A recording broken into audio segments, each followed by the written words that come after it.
You know what my favorite text is? A waypoint in the onX Hunt app to a goblin turkey. The list on the onX Hunt app features for chasing turkeys is long, but knowing exact public and private boundaries and land ownership details will help you find more places to hunt, whether that's on public or private. I'll be toting the Hunt app through the spring woods in a few states this year, and I recommend you do the same if you want more turkeys on your table. Also, onX has a special offer for you. Use code BEARGREASE to receive 20% off your membership at onxmaps.com/hunt this spring. There's nothing like snook hook sets at dawn or catching a tarpon in the moonlight.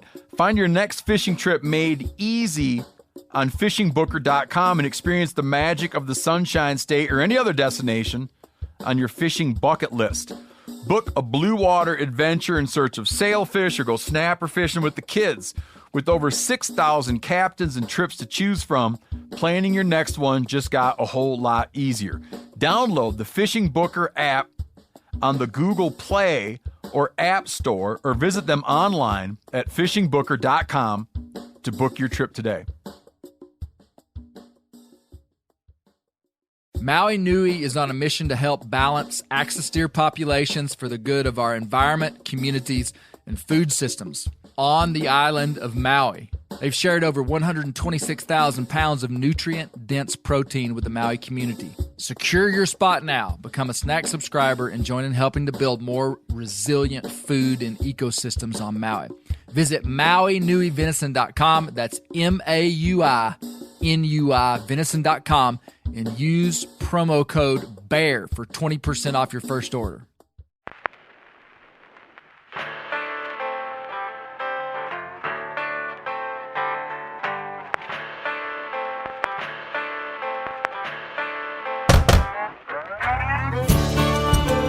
My name is Clay Newcomb, and this is a production of the Bear Grease podcast called the Bear Grease Render, where we render down, dive deeper, and look behind the scenes of the actual Bear Grease podcast. Presented by FHF Gear, American-made, purpose-built hunting and fishing gear that's designed to be as rugged as the places we explore. Well, man, this is a monumental Bear Grease render for me right here. I got lots of people here that usually we have a group that's all the same, but during hunting season, I usually do something a little different. This is one of those different ones. All right. So the only regular is Gary Believer Newcomb. Does anybody here know why his nickname is Believer? Absolutely. Tell him, Scott. He believes in the Black Panther. Yeah, that's right. That's right. Hey, Steve, Meat Eater made a hat that's like a best-selling hat.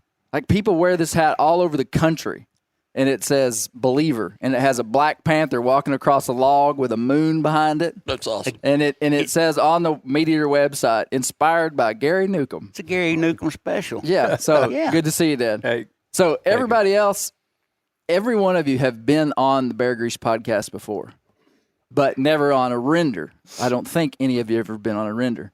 So to my left, my good buddy, Scott Brown. I talk about you all the time, Scott. Do you hear murmurs of it? Every once in a while. Yeah, every once in a while. I hear you mention me in a podcast. Scott, you're just a couple years older than me. We didn't really know each other that well in high school. I knew of you. The first time that I consciously remember meeting Scott was outside the Walmart, and we met up just like outside the Walmart. It was dark, and you said, Clay, I'm hunting a buck that if I kill it, everybody's going to know about it. I didn't take much of a deer back then. Well, no, and then you killed like 156-inch buck on public land with your bow. Yeah. And everybody knew about it. Yeah. And I was like, what this man says he does. But no, Scott and Scott went to the University of Arkansas in Fayetteville. I moved to Fayetteville when you were like a senior in college. Yeah, that's about right. And so I was a whatever you are when you start, freshman, I guess.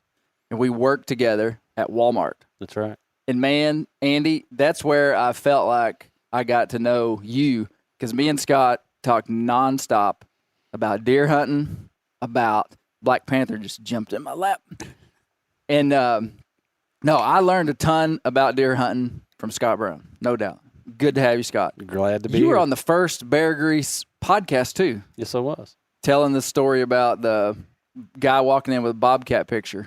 Yeah. Thinking it was a mountain lion. Thinking it was a mountain lion, yeah. Yeah, that was perfect. That was. To your left is my longtime, since grade school, buddy. Yep. Randy, long-legged Stepp. Good to be here. Yeah, man. So Randy's claim to fame in the Bear Grease world is that he told the story of the buck falling in the mine shaft. Just think, Randy, if that hadn't happened to you, where would you be in life, man? You know, I can butterfly effect take that back to you, Clay. I got my first job in high school because you quit. And I took your job specifically. I went in and applied and said, what are we talking? I'm lost. I guess I quit and didn't get the memo. You were pushing carts and you told me at school, hey, I'm quitting that job. I was like, oh, I think I want that job. So I went and applied and said, hey, I heard Clay's quitting. I want this job. And they gave it to me. Really? And I still work there 25 years later. So if it weren't for you, wow, then maybe none of that happens and that deer doesn't fall in the mine shaft. Well, okay. I didn't realize that you did that. Yeah, I pushed carts. I had 2 stints at Walmart. Mm-hmm. I guess everybody in Arkansas does. You guys just stuck with it. Scott works at Walmart. Randy works at Walmart. Absolutely. Man, I was thinking, Randy and I, believe it or not, went to Boy State together. That's right. And if you know what Boy State is, I don't know if that's good or bad. I don't know if I'm proud of that or not proud of that. But me and Randy. And roomed together there, too, which is strange because usually they try to pair you up with some. I guess they figured we couldn't be paired with anybody else. I guess not. Good to see you, Randy. Glad to see you, here. too. To Randy's left, skipping over Dad, Steve Phillips. Steve, as long as I can remember being alive, I remember Steve Phillips being around somewhere. We went to church with the Phillips, and I went to school with your kids. You were on the second Bear Grease podcast, Mouth Calling. That's right. Yeah, man. Give us your best mouth call, whether it's an owl or a crow. Can you do it on the spot? There you go. That's good. I want to hear about your hog. Oh, the hog story? Yeah, at some point. Let me introduce. Oh yeah, get this guy to my left. Yeah, and to Steve's left is Andy Brown. And Andy, man, I told you this when you were on the podcast the other day. You're world famous, man. After the Louis Dell and Charlie Edwards, who would have thought that knowing Louis Dell and Charlie would get you so much credit in this world? Not surprising. Not surprising at all. So Andy is Scott's dad. This is an eclectic group of hunters. And then also not with a headset on is Cauy House, Steve Phillips' grandson. And I want to talk to Cauy after a while too. Tell us about that hog. Well, it has a lot to do with my grandson here at Cauy House. You know where I live, up behind the old bowling alley. I found some hog sign in there the other day. And so Cauy decided to put one of his spy cameras up. And so he did. And all of a sudden we're at Friday night ball game, and here comes a big old boar at 8:45 in there. And he shows me the picture, and I said, well, we're going to get a chance to shoot that thing. So we don't get another picture of that until this morning. And we're laying there asleep, and his grandma's got to go to work at 7 o'clock.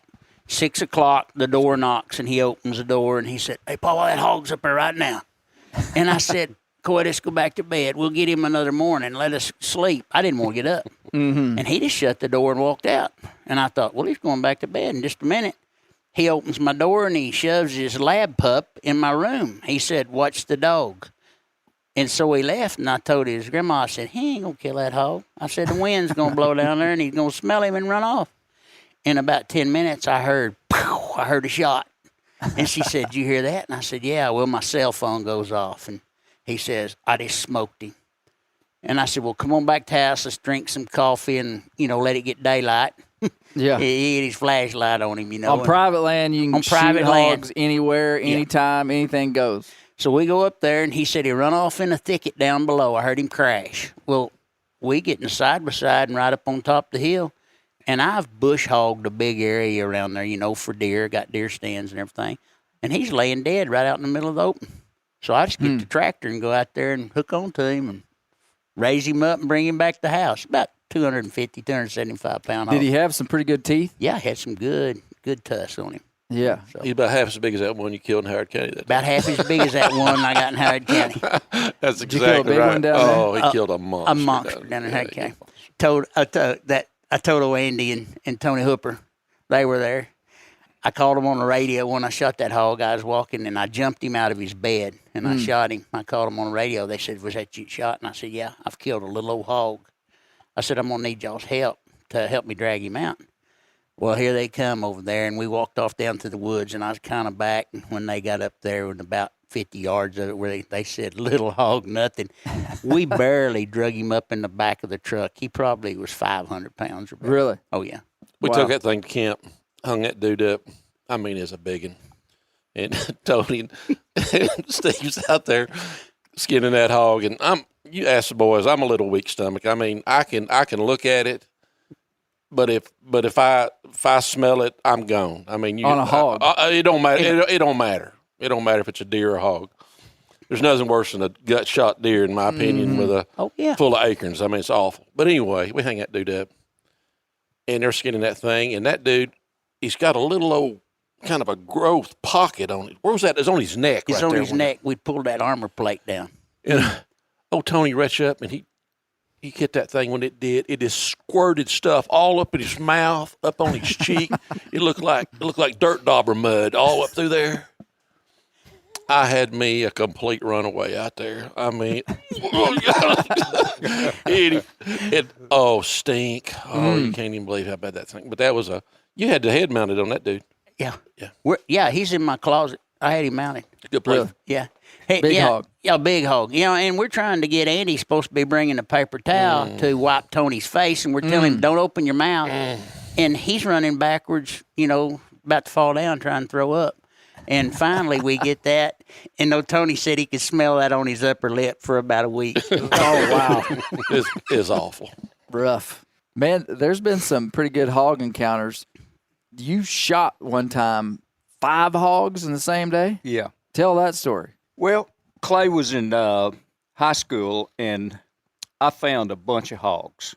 I put Clay on the only deer I could find in the area where we hunt. So I went into an area that I call Hog Bottom. I knew the area, but this first time hogs had been in it.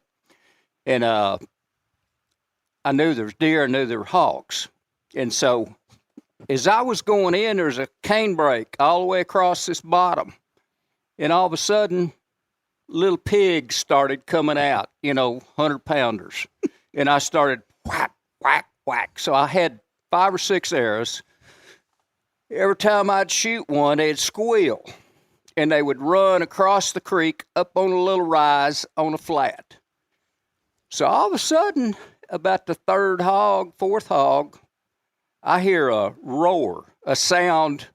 I talked about that clicking buck. Well, I'm telling you, this is a sound that I think you got to be a real serious hog hunter to have ever heard it.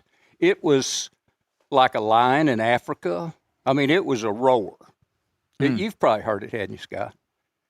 Anyway, this sucker's coming off the mountain, and he doesn't like it that I'm shooting his little pigs. He's hearing the squealing. Pigs squealing and running off, and he's off out of here, just inside of here and somewhere. So 2 or 3 days later, I talked to 2 big hog hunters, one from Oklahoma, one from Arkansas. And I said, what was that hog doing? He said, he's got 2 purposes, to breed and protect. And he was coming to get you. He was coming off that mountain to get you. So I got a tree behind me about this big that I see I can climb. I'm right there, a creek, about 10 feet wide, but real shallow, and then up a bank. So he comes down and he crosses that creek, and when he crosses that creek, he fills up the whole creek. I mean, this sucker looked like a freight train. Mm-hmm. And so he jumps up and gets on one of these hog trails, and he comes right straight to me on a hog trail. And I'm sitting there at full draw, and I'm thinking, if he comes to the edge of the creek, which was 10 feet away, I'm going to shoot him. Well, he comes, and he's coming right to me. He probably doesn't really see you. He hadn't seen me. They're pretty blind, I think. They don't see. But I can see him, and that's all I needed. So when he got to the edge of the creek, I just touched off my release and hit him right square in the head. You couldn't shoot him anywhere else. His head was He was so coming big. towards you. Yeah, his head was so big you couldn't see. It looked like legs with a head. And so I shot him, and my arrow is aluminum arrow, and it broke, and I could see it spinning off, and I saw him turn. Anyway, I had 4 or 5 dead pigs over here, and this guy. And of course, no arrows left. that didn't hurt him.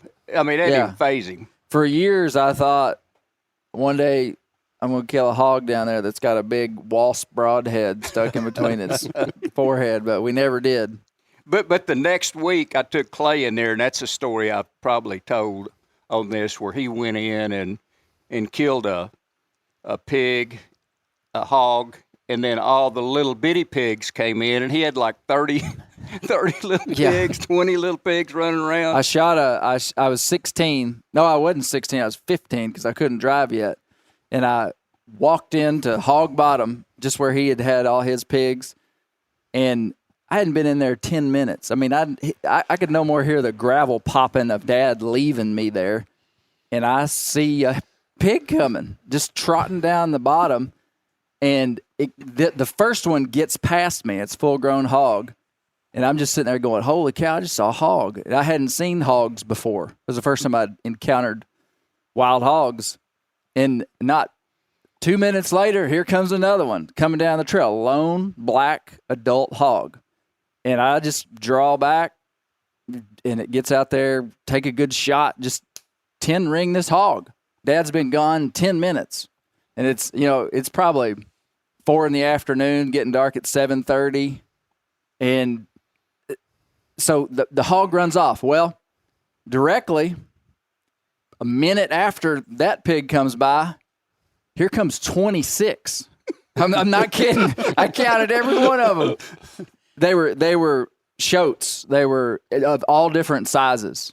They were like 60-pounders down to little bitty, just hardly weaned piglets. And they just paraded by me, following the 2 pigs I'd just seen. And for some reason, I wasn't used to the wild hog world back then. And it was kind of like deer hunting. I felt like, I mean, I don't know that I consciously thought about regulations, but now I would have just kept slinging arrows at him, and that's what he had done. But for some reason, I didn't shoot any more hogs, though I could have. Anyway, they all run off, and 30 minutes passes, and I decide I'm going to trail this hog that I've shot, and I start trailing this hog, and I blood trailer, I don't know, 100 yards, and all of those shoats were gathered up around my dead hog. It was a big sow, and they wouldn't leave her. And finally, I got tired of watching them, and I crawled up on my hands and knees to see how close I could get to them. I was grunting like a pig, and I'm serious. I got within 5 yards of the whole mass of them, and then whah, I scared them off, and they all just scattered. But they were. I'm not sure that they weren't pretty fresh, turned out. Back in those days, people were turning hogs out. Now they were black and wild as they could be. But, guys were that was back when guys were catching hogs wherever and bringing them and turning them loose. And anyway, that was my hog story right after that. Tell about the 2 you killed down on the lake. Scott and Tim come in. We've had a bow camp for, 20 years probably. And they show up one evening at camp, and they've got a whole pickup bed full of hogs and a big 8-point buck deer. Yeah. It filled the whole bed of the truck up. But tell them that story about those 2 big hogs. Yeah, that's cool. Yeah, that's one of the most memorable hunts I've ever been on. So Tim Clark, he's friends with all of us here. We all know Tim, and we were at bow camp one week, and Tim said, "Man, we got to go find some deer. We just hadn't found what we were looking for all week long," and so we let out and we go over to a couple different ridges, and we walk in on this first ridge. And we actually run into a few hogs that day on the side of just kind of a hickory cedar thicket ridge. But we weren't hog hunting. We were trying to find some buck sign. It's Halloween week. We're thinking, we're looking for big buck sign. And we kind of started back it's hard to explain it, but we're kind of headed back south of where we'd originally started and pulled in on a little ridge where an old, dim logging road you could still make remnants of this old logging road outside this ridge. And when we found it, there was probably every, 50 yards down that road was a fresh scrape. It's just what we were looking for. And we found some white oak acorns that were in there, and there wasn't white oak acorns just everywhere that year. And so you could tell the deer were really in this area pretty strong, good buck sign and all that. And when we saw that, we thought, I wonder if the ridge on south of here is like this one. I wonder if it made white oak acorns. So we kind of went over the top of the ridge, crossed the holler, pulled back up on the next ridge over there, and walked in on the side of just a kind of a mixture between white oak and red oaks on the side of this ridge, pulled in on the side of that, and there's just acorns everywhere on the side of this ridge. I mean, we just, you know what it's like when you just kind of just walk into a place and you know instantly when you walk in, this is a spot. And it wasn't just white oaks, just red oaks. The leaves were just turned over in there where the deer had been. There was fresh buck sign, just everything that you need, the recipe, all the ingredients were there. So you could tell there was some hog sign in there too. And, but we were more concerned about the buck sign, And so we kind of marked a couple of trees, and we decided that we'd give it a couple of days to air out because we'd been stomping around in there pretty good. And I'm weird about that. Like if I'm in a place, like I want to leave it alone for a day or two, kind of let things calm back down and go back in fresh. And so a couple of days later, we went back in there. And the way it was, Tim dropped me off on the ridge I was on, and then he went on over and pulled up over the top of the ridge to where he was hunting. So anyway, this is back. Well, we had cell phones, I'm fairly positive, but, the cell service just was non-existent over there. And so we had these two-way radios. Mm-hmm. And so I told Tim, I said, man, let's hunt till 11 or 12 o'clock. I said, if you shoot something, we were close enough in proximity that if he owled me, I could hear him owl, and I could do the same, and he'd hear me. I said, if I shoot something, I'll owl you. That'll be the signal to turn the radio on, and you do the same. He says, all right, that sounds like a plan. So anyway, I climb up a tree and sat there that morning. It'd been pretty quiet. It's probably 9 o'clock in the morning. Hadn't seen, other than squirrels, I hadn't seen anything.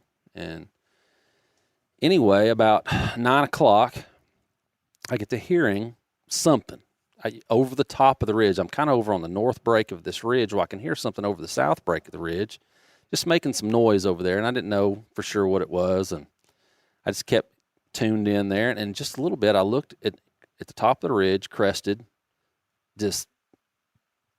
I'm talking Volkswagen of a hog, a monster. I mean, this thing walks over top of the ridge. I can't believe it. I'm like, my goodness, that's the biggest hog I've ever laid eyes on. I mean, a monster. And as fate would have it, he just comes right over the top of the ridge, walks right down there, right into the game trail that I'm set up on, turns west, and here he comes. And it's 22 yards out there, straight in front of me to this game trail. I thought, man, if he gets to that game trail, I'm just going to shoot him right there. And I really, again, I premise this by saying I wasn't there on a hog hunt. Right. I'm really sitting on some smoking hot buck sign, and so I'm trying to stay disciplined here, but this hog is the biggest one I've ever seen in my life, So You're anyway, left with no choice. Yeah. So he's coming down this trail, and he walks out there at 22 yards, and I didn't even have to stop him. He just stopped on his own like it was meant to be, and I'm at full draw by then, and I just bury one up behind the shoulder. I mean, it just buries up to the fletching. He lets out a little squeal and just takes off kind of running back up the ridge, kind of going south west of me. And he runs about 40 yards and just crashes over, kicks about 3 times, and it's over. And I can see him, I can see him on the ground from my tree, and man, I'm pumped up. I've never killed one that big, Normally what you kill is them 80 to 120 pounders, Yeah. And I mean, I was just pumped. So I get another arrow knocked up. I hang my bow up. I turn around there and I give it the whoo, and in just a minute, I turn my radio on. And in just a minute, Tim comes on the radio and he says, "How about it, Scott?" And I said, "Yeah." "You got me?" He's like, "Yeah." And I just go into this big I said, Tim, son, I just shot the biggest hog that ever lived down here. He's like, are you serious? I was like, oh my gosh, you just can't believe how big this hog is. He's like, man, that's awesome. He said, man, I just had a lone doe walk by me. And I said, well, man, I'll get off here. I said, get ready. There'll be a buck along if she's by herself, you know. So I turn off my radio and I just stick it back in my backpack and I just settle in. I just sit up there. I'm going to sit till 11. I was going to go ahead and set the morning, you know. So anyway, about 30 minutes go by. And the only way I know how to explain it is to the east of me, it sounded like wind coming over the ridge. Just this roar of noise, like leaves and wind. Like it was this crazy, just a roar coming. And I thought, what in the world is going on? And I got to watching out there east, and the woods became alive with hogs. There was It's like a tidal wave. Yeah, there was 20 hogs at least in a group, and they're all just scouring the side of this ridge for these acorns. And they're all just in the feeding mode, and they're just making more noise than you can imagine. So I got to looking at those, and I thought shooting that first hog was pretty fun. Being funner to shoot another one, you know. So I look out there, and I pick one out. There's a little old light gray hog, and I've always described him. He was almost like a reverse javelina, where a javelina is black with a white stripe. This one was like a really light gray with a black stripe, almost the same way a javelina would be striped. That's really but creative, opposite. Scott. I like that. So it's pretty cool. I thought, that's a cool looking pick. So I'm just going to, you had to just pick one. There were so many of them, you just had to be like, pick the one you want. And so this hog just keeps coming, and they're working their way. They're just coming to me. In a few minutes, I'm going to have 20 hogs all within bow range of me, just a few minutes. And so I picked out this little gray hog, and he just keeps coming. And I would say he was I don't think he would have weighed 100 pounds, probably 80 to 100 pounds. And this little hog gets right in behind me, and I'm just about to draw my bow, and all of a sudden, these hogs just go to scattering like what you described when you jumped up and hollered at those hogs and they scattered out. These hogs just all of a sudden just kind of start scattering and running, and right through the middle of them comes a hog that's a quarter bigger than the one I've already shot. and the one you shot was the biggest one in the world. The one I shot was the biggest one in the county. Hey, Scott, are you glad you didn't decide to get on the ground and grunt like a hog and try to scare him off? I'm glad I wasn't on my hands and knees trying to sneak up on him out there. So I see this hog. He just comes charging in, like just charging in. And these other hogs, you can tell, like, give him a wide berth, And when he comes to a stop trotting out there, he's 15 yards underneath my tree, and he sticks his nose in the leaves and goes to pick up acorns. Well, by then, man, I'm at full draw again, and I'm so high in this tree I'm in. 15 yards, it felt almost like I was shooting straight down at him, And when I touched the release, my arrow just 12 rings this thing in the top of the shoulder on its right side, and it buries up almost to the fletching. I mean, just stuck him perfect. When I shot him, he takes about 2 jumps, kind of uphill, and then just whips around, and he is double mad. And he's just kind of spinning circles, looking. He's just like he's looking for whatever just bit him. Whatever just bit him. Yeah. And I'm sitting there looking. I used to shoot 3 white fletchings on my arrows because you could see them in flight so much better. And I'm looking at these 3 white fletchings against this black hog body that is in a 12-ring spot on this hog, and he acts like he's not even shot. And I remember thinking, well, I can't shoot one better than that. Yeah.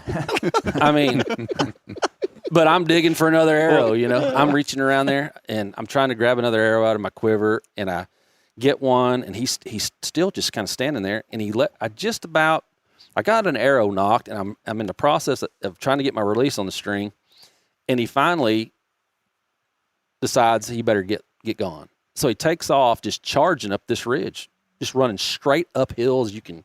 I'm talking a steep ridge, just trotting up this ridge like there's nothing wrong with him whatsoever. And I'm watching this hog just run off out of my life forever, it looks like. You know what I mean? Like, I'm just like, I can't believe it. And he's just at dead stride about 20, 30 yards from me. He's just at a dead trot. And all of a sudden, it was just like you pulled the power cord on him, and he was dead instantly. He just comes to a sliding halt up there and never wiggled again. It was all she wrote. So, of course, you know, I'm about ready to jump out of the tree. I'm so excited, you know. So I grab my radio. I'm digging it out. You owl hoot again. I turn around and, whoo, you know, I'm excited.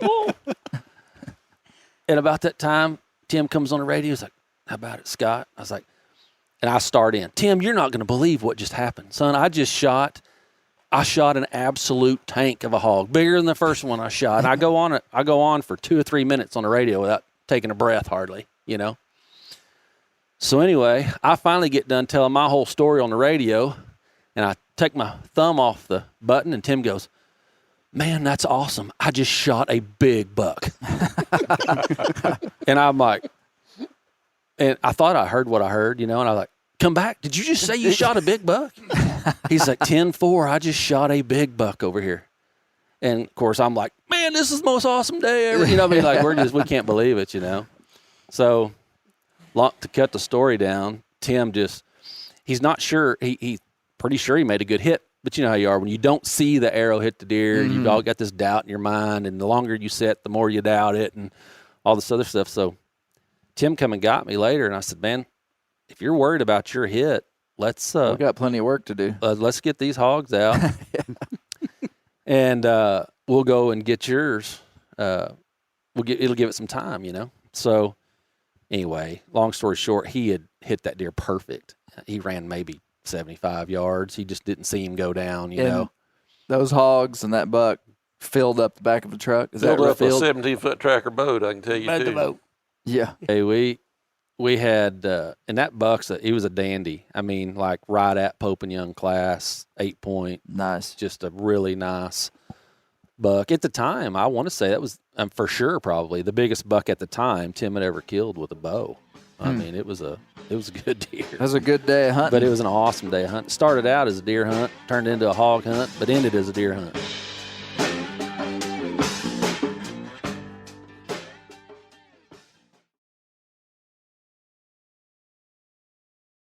Whitetail Institute launched the food plot revolution in 1988 with a concentration on research and real-world testing of forage products specifically for whitetail deer. Whitetail Institute's research and development team of agronomy experts provide effective, personalized service. I've been using Imperial whitetail clover for a long time in a food plot back behind my house. In 2007, I killed the biggest buck of my life over an Imperial whitetail clover small quarter-acre food plot. Imperial whitetail clover is the only clover scientifically developed through years of selective breeding. Clover Extreme genetic stability provides extreme cold tolerance, disease, and drought tolerance. It really does. Clover is coated with Whitetail Institute's Rain Bond, a polymer coating added for enhanced seedling survivability.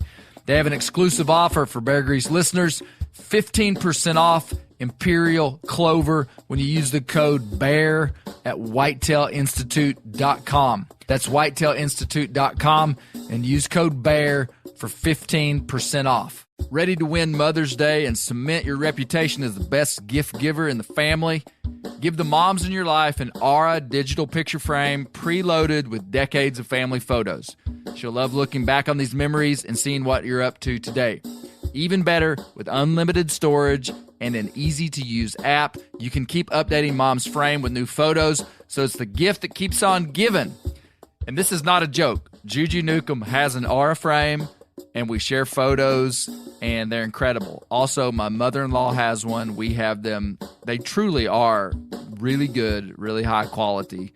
The Aura frame is easy to set up. It takes just 2 minutes to set up a frame using the Aura app. It also adjusts the display depending on light levels in the room to maintain the true color of your photos. For real, the digital screen is amazing. Right now, Aura has a great deal for Mother's Day. Listeners can save on the perfect gift by visiting auraframes.com to get $30 off plus free shipping on their best-selling frame when you use code BEAR. B-E-A-R, bear. That's auraframes.com. Use code BEAR at checkout to save. Terms and conditions apply. Sport Dog is the most recognized brand in the hunting dog training industry. Born in 2003 in Knoxville, Tennessee, Sport Dog was forged by a passionate group of hunters and dog trainers who intimately understood the challenges of the field and the special connection between hunters and their dogs. The people at Sport Dog know that having a well-trained hunting dog is more than just having a reliable partner. It's a commitment to their safety and unlocking their full potential. The Sport Dog promise to customers is simple: gear the way you design it. Every product Sport Dog builds is meticulously designed and rigorously tested in the field, ensuring it withstands the toughest conditions you and your dog may encounter. Trust Sport Dog, where innovation meets passion, to elevate your hunting experience and strengthen the bond with your local companion. Using tracking equipment on my squirrel and coon dogs is extremely important to me to track my squirrel dogs and my one old coon dog that's not very good. Get 20% off your first purchase using the code BEARGREASE. Go to www.sportdog.com/beargrease to learn more. Randy, this would be a good time to clear up the roar in your story that we never got to. So Randy told a story on the first Whitetail Stories podcast. Yep. About buck falling in a mine shaft. Yes. And you talked about a roar, which now we're talking about hog roars, bear roars, but it was the buck. It was a buck roar. And I had never really heard one before. I'd heard them grunt, and I've heard all kinds of stuff, deer blow at you. But when he made that noise, it made the hair on my neck stand up. It woke me up. I was like, oh my gosh, what was that? But at the time, I still didn't know it was a buck because I didn't think they could make that noise. But, once all that transpires, like it had to be that buck. And talking with Scott about it, he explained a buck roar and all that kind of stuff. And I've heard them like on YouTube videos and stuff. It's like, that's exactly what it is. And I think on that podcast or maybe the next one, it was brought up on one of the stories, buck roar, and they played it. And I was like, oh yeah, that's exactly what it was. Did you like how Phil, the Meat Eater sound guy, put an actual lion roar over your thing? Yeah. I didn't have time to tell Phil, hey, you didn't have to do that, but because the way I think he heard the story was that it was a bear roared. Yeah. And so it was like, well, to trim the story down, what I left out was, I mentioned how out of shape I was, but I contemplated just sitting on the ground. I was so tired. But when I sat down above that trail, I looked right beside me and there was a big old pile of bear scat. And I thought, okay, I'm not sitting right so here. You had reason to think there was a bear in there. Because there was bear sign. And when I climbed up in the tree, as it started getting daylight, down below me, I could see something really dark. And I at first was like, that's not a bear. It had moved by now. But then I was like, is it a hole? The bear's, and come to find out, it was the opening of that mine shaft. I just didn't know what it was. Oh. So, as it's getting daylight, I'm looking down there and I'm trying to figure out what that is. So, how far was the mine shaft from you? Probably about 30 yards. 30 yards. Okay, so it wasn't that far. It wasn't that far, but the way it's cut, it was so steep. You could tell something was there, but you couldn't tell what it was. Yeah. Scott sent me a picture today of the buck in the mine shaft. Okay. I'm going to put that on my Awesome. Instagram at some point. Awesome. Yeah. I posted the actual buck on my Instagram after the thing came out, just so anybody that looked at it could see how big. Because he was a good-sized buck. It's the biggest buck I've ever killed. And then add some water on him. We can count that water weight, right? Sure. Lifting him up out of the hole. He was heavy. Yeah. Now, Andy, were you with your grandson when he killed the big? I know you weren't sitting with him, but the big deer. There was a big deer killed 2 days ago. Yes. Scott's son. Saturday morning. Yep. Yeah. Yeah, That was a heck of a deer. big deer. Yeah, good one. How big was it, Scott? This is your son. Was it Blake? Yep. Yeah. My son Blake. It's his biggest buck he's ever killed. The deer's gonna be right at 130-inch 8-point. Yeah. So Public land deer. Public land deer. Yep. Good deer. All you're looking for on public land over there where we were hunting, for sure. Heck yeah. he calls me up Friday night and he says, Paul, you hunting tomorrow? And I said, yeah. And he said, you care if I go with you? And I said, well, no, I don't care if you go. He said, where are we going? I said, I don't know. We're going to go down south. I said, we'll dump you out down there somewhere, you know. So anyway, we go down. And, of course, when he shows up, and I got to say this, of course, I'm a stickler about this. I said, be at my house at 4:30. And he was at my house at 4:30. So that was a plus. And then he gets out. That's a good start. It's a good start. But then things kind of went downhill a little bit. He said, well, y'all going to hunt all day? And I said, well, I don't know. He said, well, you know, if you're going to hunt all day, I'm going to take my own rig because I need to come in. And I said, so there's already stipulations on this hunt, right? So we give him, you can imagine this, what we did to him going down that morning. We kind of rode him pretty hard. And anyway, went down and it put him in the tree. And Kevin Spurgeon, he was hunting with us. And so took Blake down to the tree and put him up, I didn't put him up in the tree, but showed him the tree. And I went and dumped Kevin off, and I went, and we were going to hunt till 11 o'clock. And explain why you chose that spot. Well, the reason we chose that spot was Cole had it's been a month ago probably, right? First weekend of bow season. It was the 8th of October. Was it? Mm-hmm. Anyway, he had hunted that stand, and he had 3 bucks coming on him that morning, including this deer. And it just wore him out at 12 yards. And, you know, when the buck come in, Cole says, there's no way this deer can get away from me. I'm going to kill him. You know, he said there was a time or two that he could have shot him through a little bit of stuff. And he said, why would I want to do that? He's going to give me a broadside shot at 12 yards. And he said about that time, that deer kind of turned, and one of them bucks, he run at one of those bucks, and the buck run off, and he chased him up the ridge and walked out of his life. Never even got a shot at him. And so Cole kept telling us, somebody needs to go hunt this deer. Said he's a bruiser. He's a big buck. He said, in fact, probably the biggest buck I would have ever killed if I would have killed him. And so anyway, Kevin and I, before Blake had called, we were going to go hunt, and I was going to hunt that stand, and Kevin was going to hunt his. And so I told Blake, he really owes me a bunch now that I put him in my stand. But anyway, there was no ground shrinkage on that one. And I called Cole, and I said, well, you didn't have the big eye on him because, I mean, he was a big buck deer.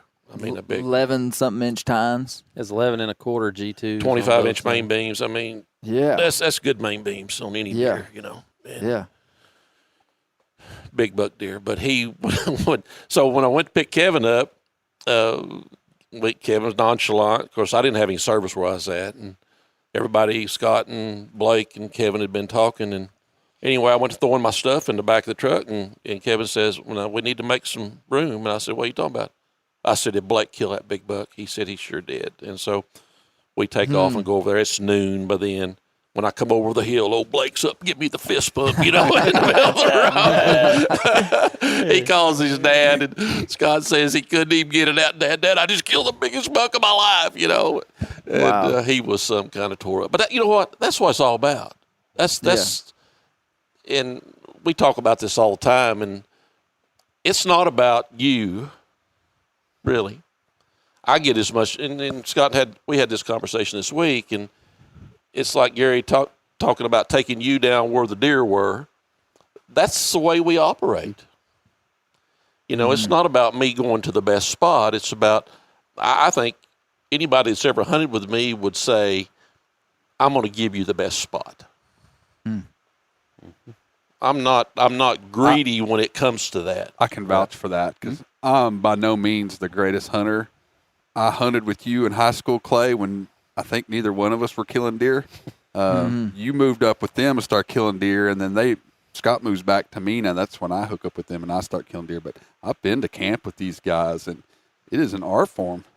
You guys have it mapped out. Y'all have probably 20 stands based on the wind, and you sit around the camp the night before and figure out who's going where, and it's a whole strategy, and I mean it's very productive. So, well, I'd rather see some. You know, I mean, I get as much thrill out of somebody else getting a thrill. I'm not a loner when it comes to deer hunting or turkey hunting. I like companionship.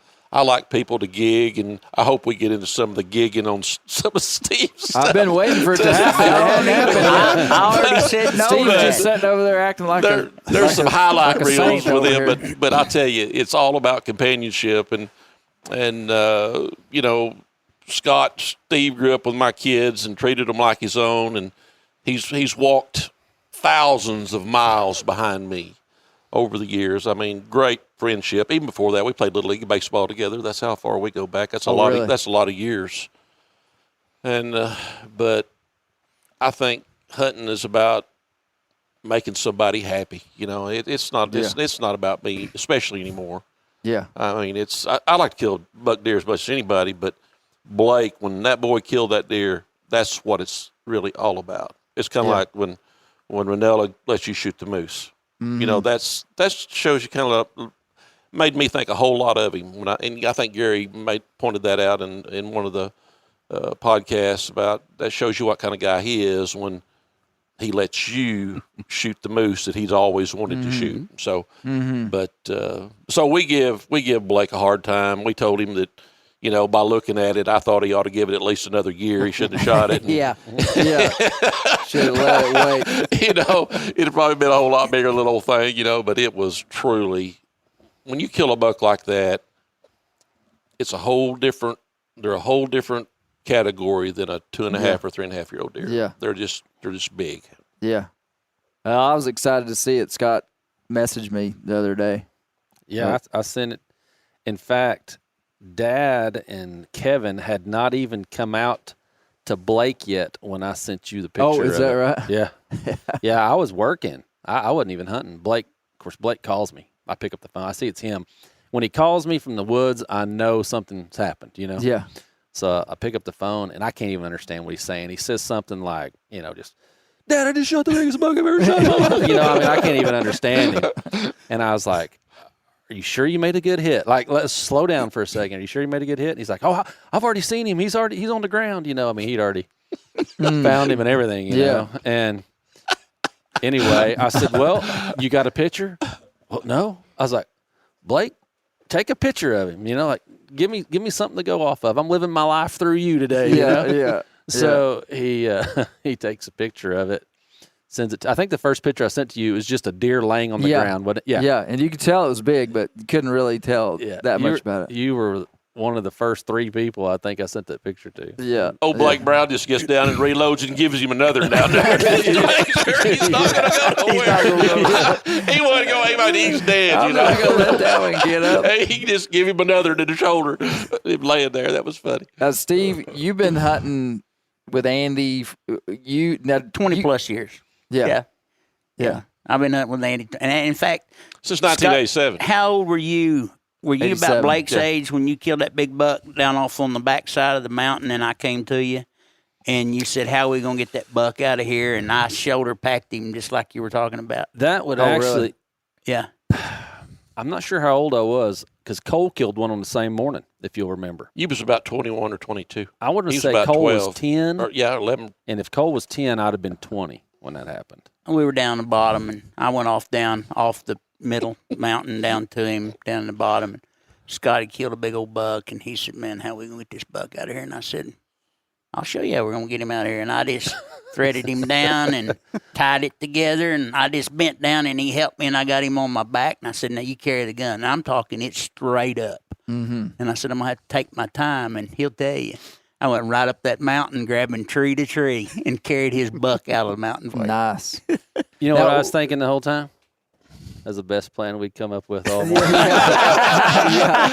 Exactly. We stayed in tents the night before up there, what we call the Parker place. Oh, yeah. And we were all, I mean, it was blue cold. I mean, it was cold.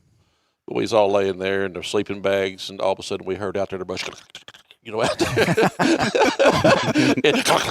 You know, you got to get a little closer.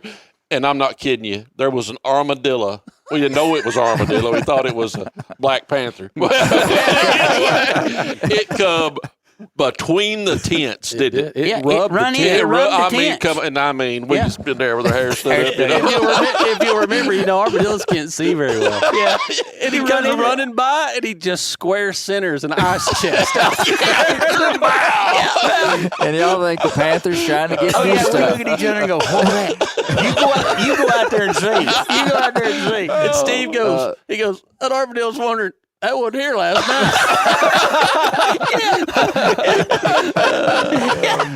Where'd that ice cooler come from? Oh, that's funny. Yeah, One well, of the greatest stories though about Steve is one night we been hunting down on the lake and it was me and Scott and Tim and we didn't get out till way after dark and you got to load the boat and get everything going and we're coming up the highway and all of a sudden we get service and Steve has called Scott 10 times. He's called me a half a dozen times. There's voicemail after voicemail. There's missed calls. There's text messages. See, Somebody's died. They just left me over in the woods. I mean, what can I say? But anyway, Steve shot a buck and he's needs some help finding it. And he said, "Man, there's a ton of blood." So here we are. It's 9:30, 10 o'clock time we get back up. After dark Oh, already. yeah. I mean, it's anyway. Scott, tell the story. Then I'll get in there here in a minute.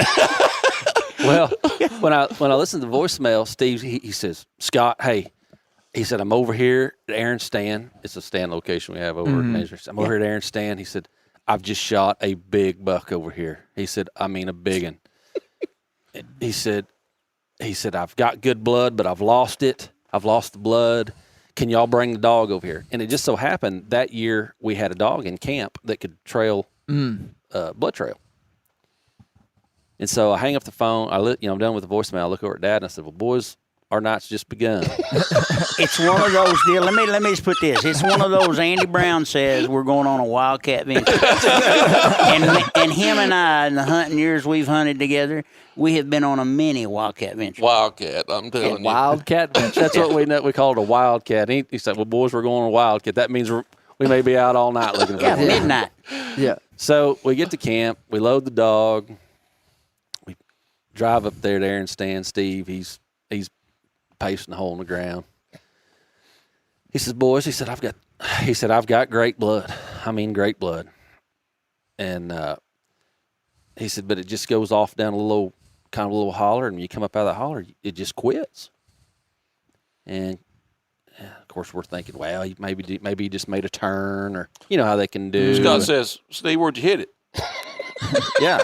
I said, "Well, did you hit him good?" Steve said, I had it right behind the shoulder when I shot.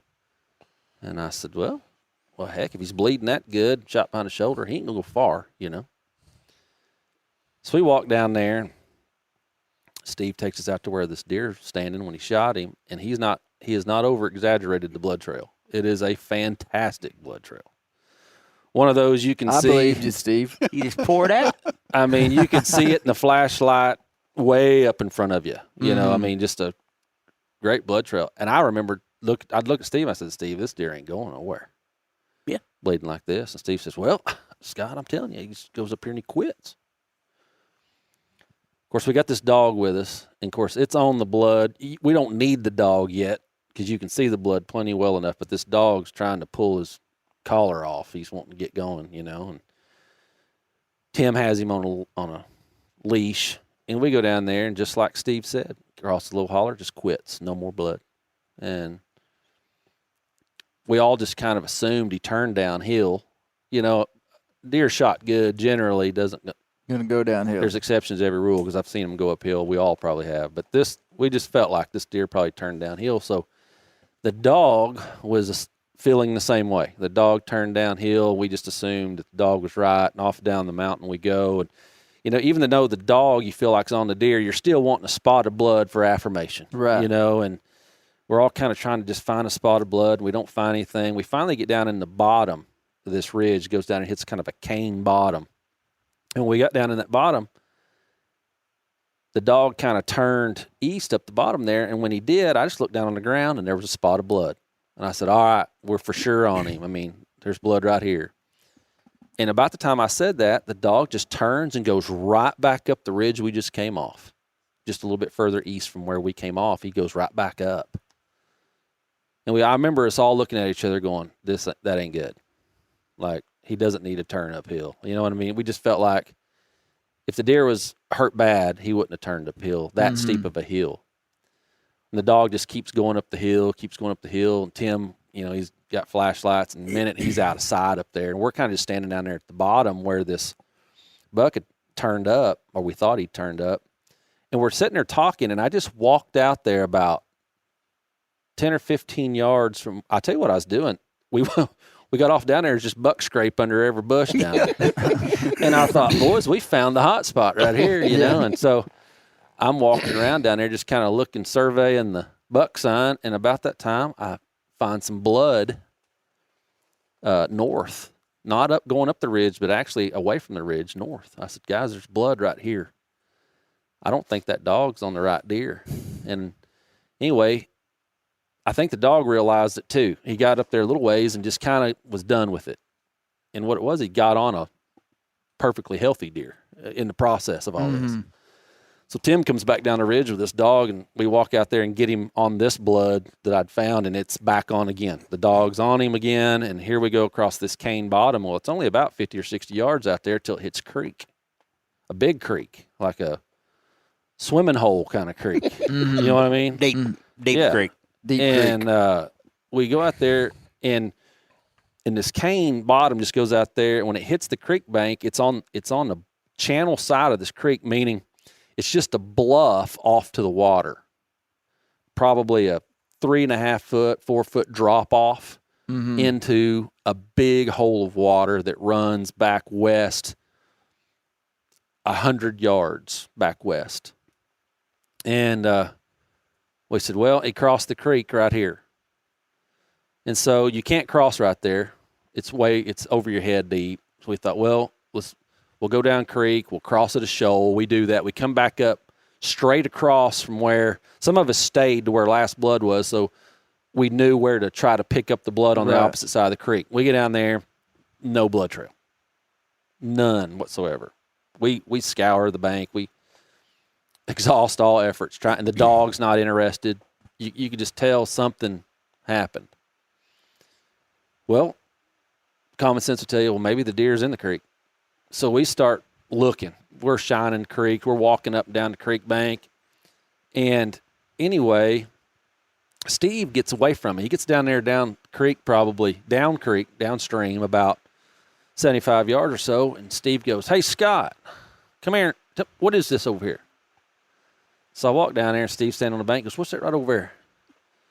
And I shine my light. We got pretty good lights. I'm shining on there's just a something, to me, it almost looked like just a piece of wood floating or like under the surface, maybe just barely sticking out of the surface of this creek kind of on the other bank over there. I said, well, I don't know, Steve. He goes, you think that's him? I was like, I don't know. Anyway, Tim comes over there. We say, Tim, what do you think that is? Oh, Tim, he looks it over and says, boys, that's him. And I need no more than said that, and Steve is running down the creek. What? Should we let Steve take it from here? Yeah. Back to the shoal, Steve goes, leaves me and Tim standing there. And they got the light on him. Yeah, we're holding the light on him. Yeah. Dad, we tell Dad, we say, Dad,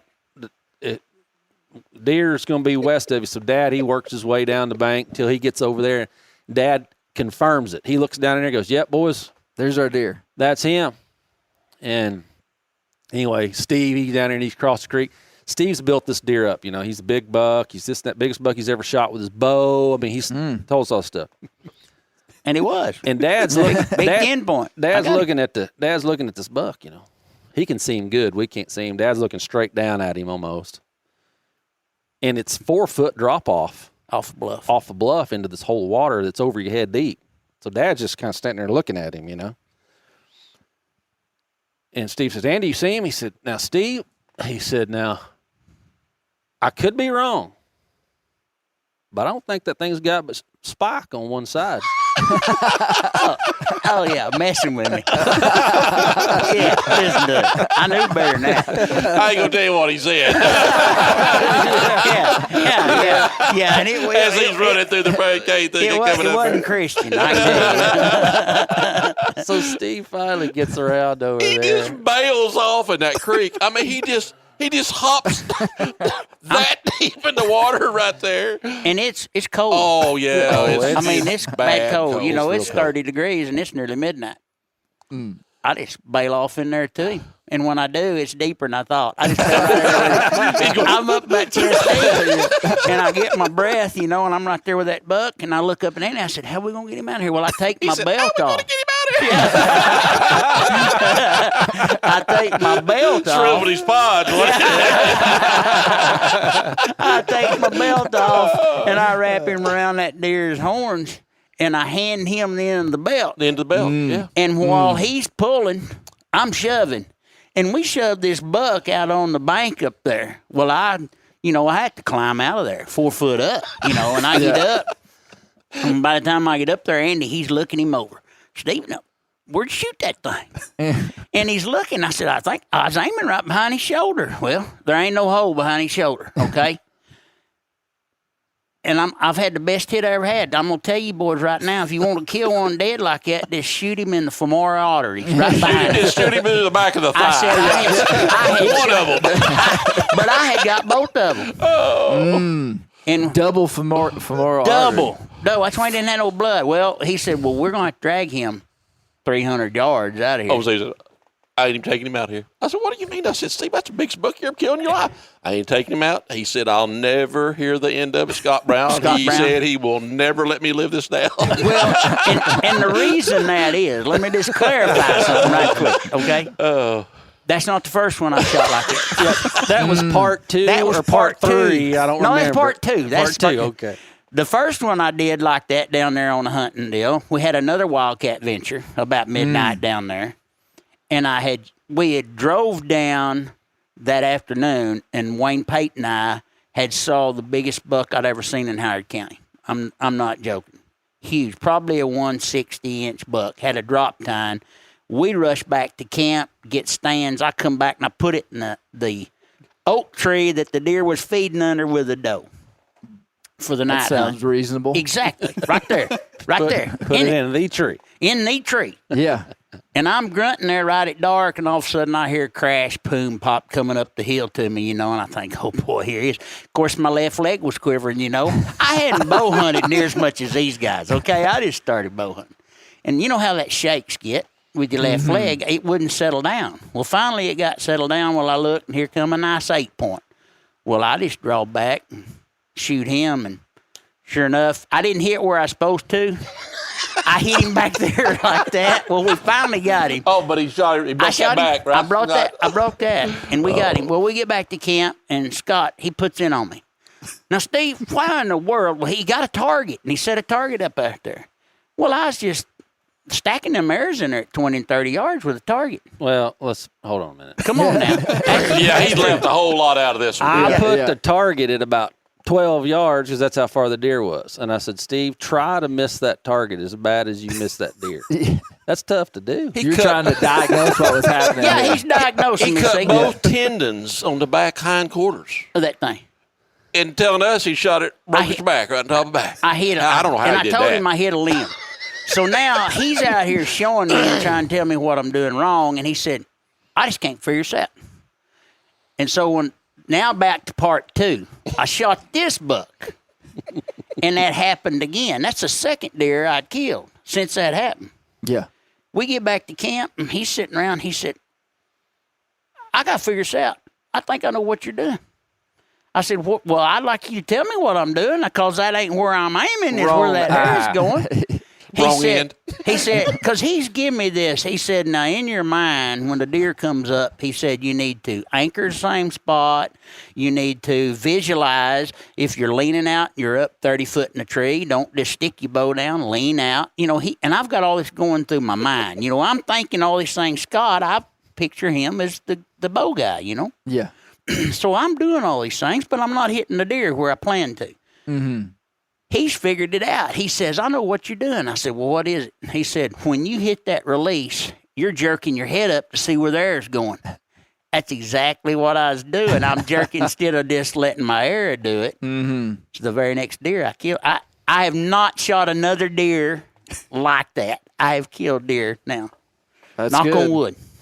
Yeah, so you diagnosed him. He Scott. diagnosed me. Diagnosed him. But to watch him, y'all just have to be here if this was live TV, to watch him describe to me how I was doing it, jerking his head around. It is hilarious. Bug-eyed. Yeah, man, but, yeah, funny. But where would hunting be if you didn't have Wildcat Ventures? That's right. I mean, I have more fun. Oh man, We have more fun doing crazy stuff than, it's not about, like Andy said, it's not about killing the deer or turkey hunting. I've called this boy right here, I've called all his turkeys but one up. And the one I didn't call up for him, his grandmother was in the hospital having a heart cath and fixing to go back. And he's calling me on the phone, telling me about this turkey, and he don't know where to go get to kill it. And I'm on the phone with him and tell him how to while set he's up. in the woods. While he's in the woods, and I'm whispering to him, and he goes up and kills the turkey. So That's it's good. Gary was having talking fun. about the other night about the clicking deer. Clicking. One night was hunting over on the lake, and Steve was hunting a little notch, and I was hunting it's just a long ridge that I hunt over there. Anyway, I was up in a big old pine tree, and I was high, and I'd been there all evening, starting to get dark, and so I started taking my stuff off to get down. And all of a sudden, I heard a deer go to blowing right off down the leg from me. And anyway, I thought wind was coming right up the leg to me. It wasn't winded me, and about that time, I could hear a deer coming, just in a run, just running right up, not really running hard, but just thumpity, thumpity, thump, come right under me and stopped.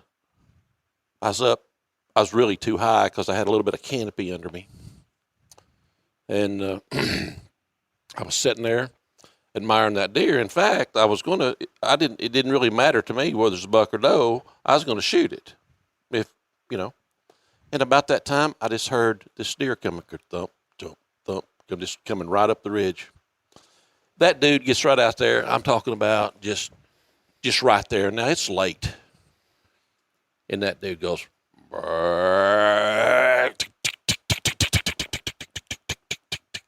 just like that. Really? Yeah. And of course, my hat was standing about that old man. I never heard one do that before. I mean, just that clicking, And when I seen him, he walked out and he had his tail up, had his nose on the ground, and I could see horns, and I just pulled in the middle of him and just let him have it. Well, I heard it hit him. So I shoot him down, and I get down there, and of course, I've hit him back. I hit him too far back, had guts on the air, so I just stuck that dude in the ground. I just walked out, quite a ways in there. So I went back, and Steve had shot one, and that's another story. Scott and them to come over there to try to help us find Steve's in the rhino when the coyote can run 33 miles an hour. Can't run 34, but he can run 33 miles an hour. I can confirm that. We know that. But anyway, they come over. We looked for Steve's, didn't find Steve. So we went in there, and back in those days, we used to get stuff called Blue Star. It was Blue Star. Blood illuminator spray. Yep. And Awesome stuff. we took that with us on every hunt. And I don't know how many hunts that saved us. Because that deer, we went back to where it was. The deer had good blood going downhill. When he turned uphill, it just quit. And Scott said, of course, we had a bottle. You got to shake it up, a little tablet you put in Yeah, there. you sprayed it. I remember when y'all were Sprayed it using that and then all the use time. light. Yeah, you turn all your lights And you out. turn all your spray lights up. off. And Scott said, turn the lights off. And, of course, he sprayed like that. And what had happened, we'd have never – he'd done 90 up there. You turn double back. And he went right off. I'm telling you, just the steepest, just straight down. Right down a little old holler. And anyway, we tracked him off down there to the creek. Tracked him across the creek. And he got up there. And when he crossed the creek, we didn't go far out there until he had laid down. Found it where he'd laid. But when he got up, he kind of walked on in towards the ridge. And we kind of lost him anyway. Finally, we did it again, and he had turned down an old road that ran right along the edge of the ridge. And he went I don't know what would you say, 100 yards down there, Probably. Maybe. He went all the way to the water and turned around and come back. He was actually laying facing us, and I mean he hadn't been dead long. He was still, and we just rolled him off. We gutted him, rolled him back in the lake, tied him to a stump, and the next morning we drove in, put a boat into the lake, and drove in there with a boat and come and got him. But that was another wildcat venture. But we found him. But that Blue Star was good stuff. And that he was a big 8-point. Clicking buck. But Scott asked me, he said, how big he is? I don't know. He's legal. I couldn't tell you if he's a 170 or a basket 8. But he's a bit, when he went to clicking, I'm a shooting him.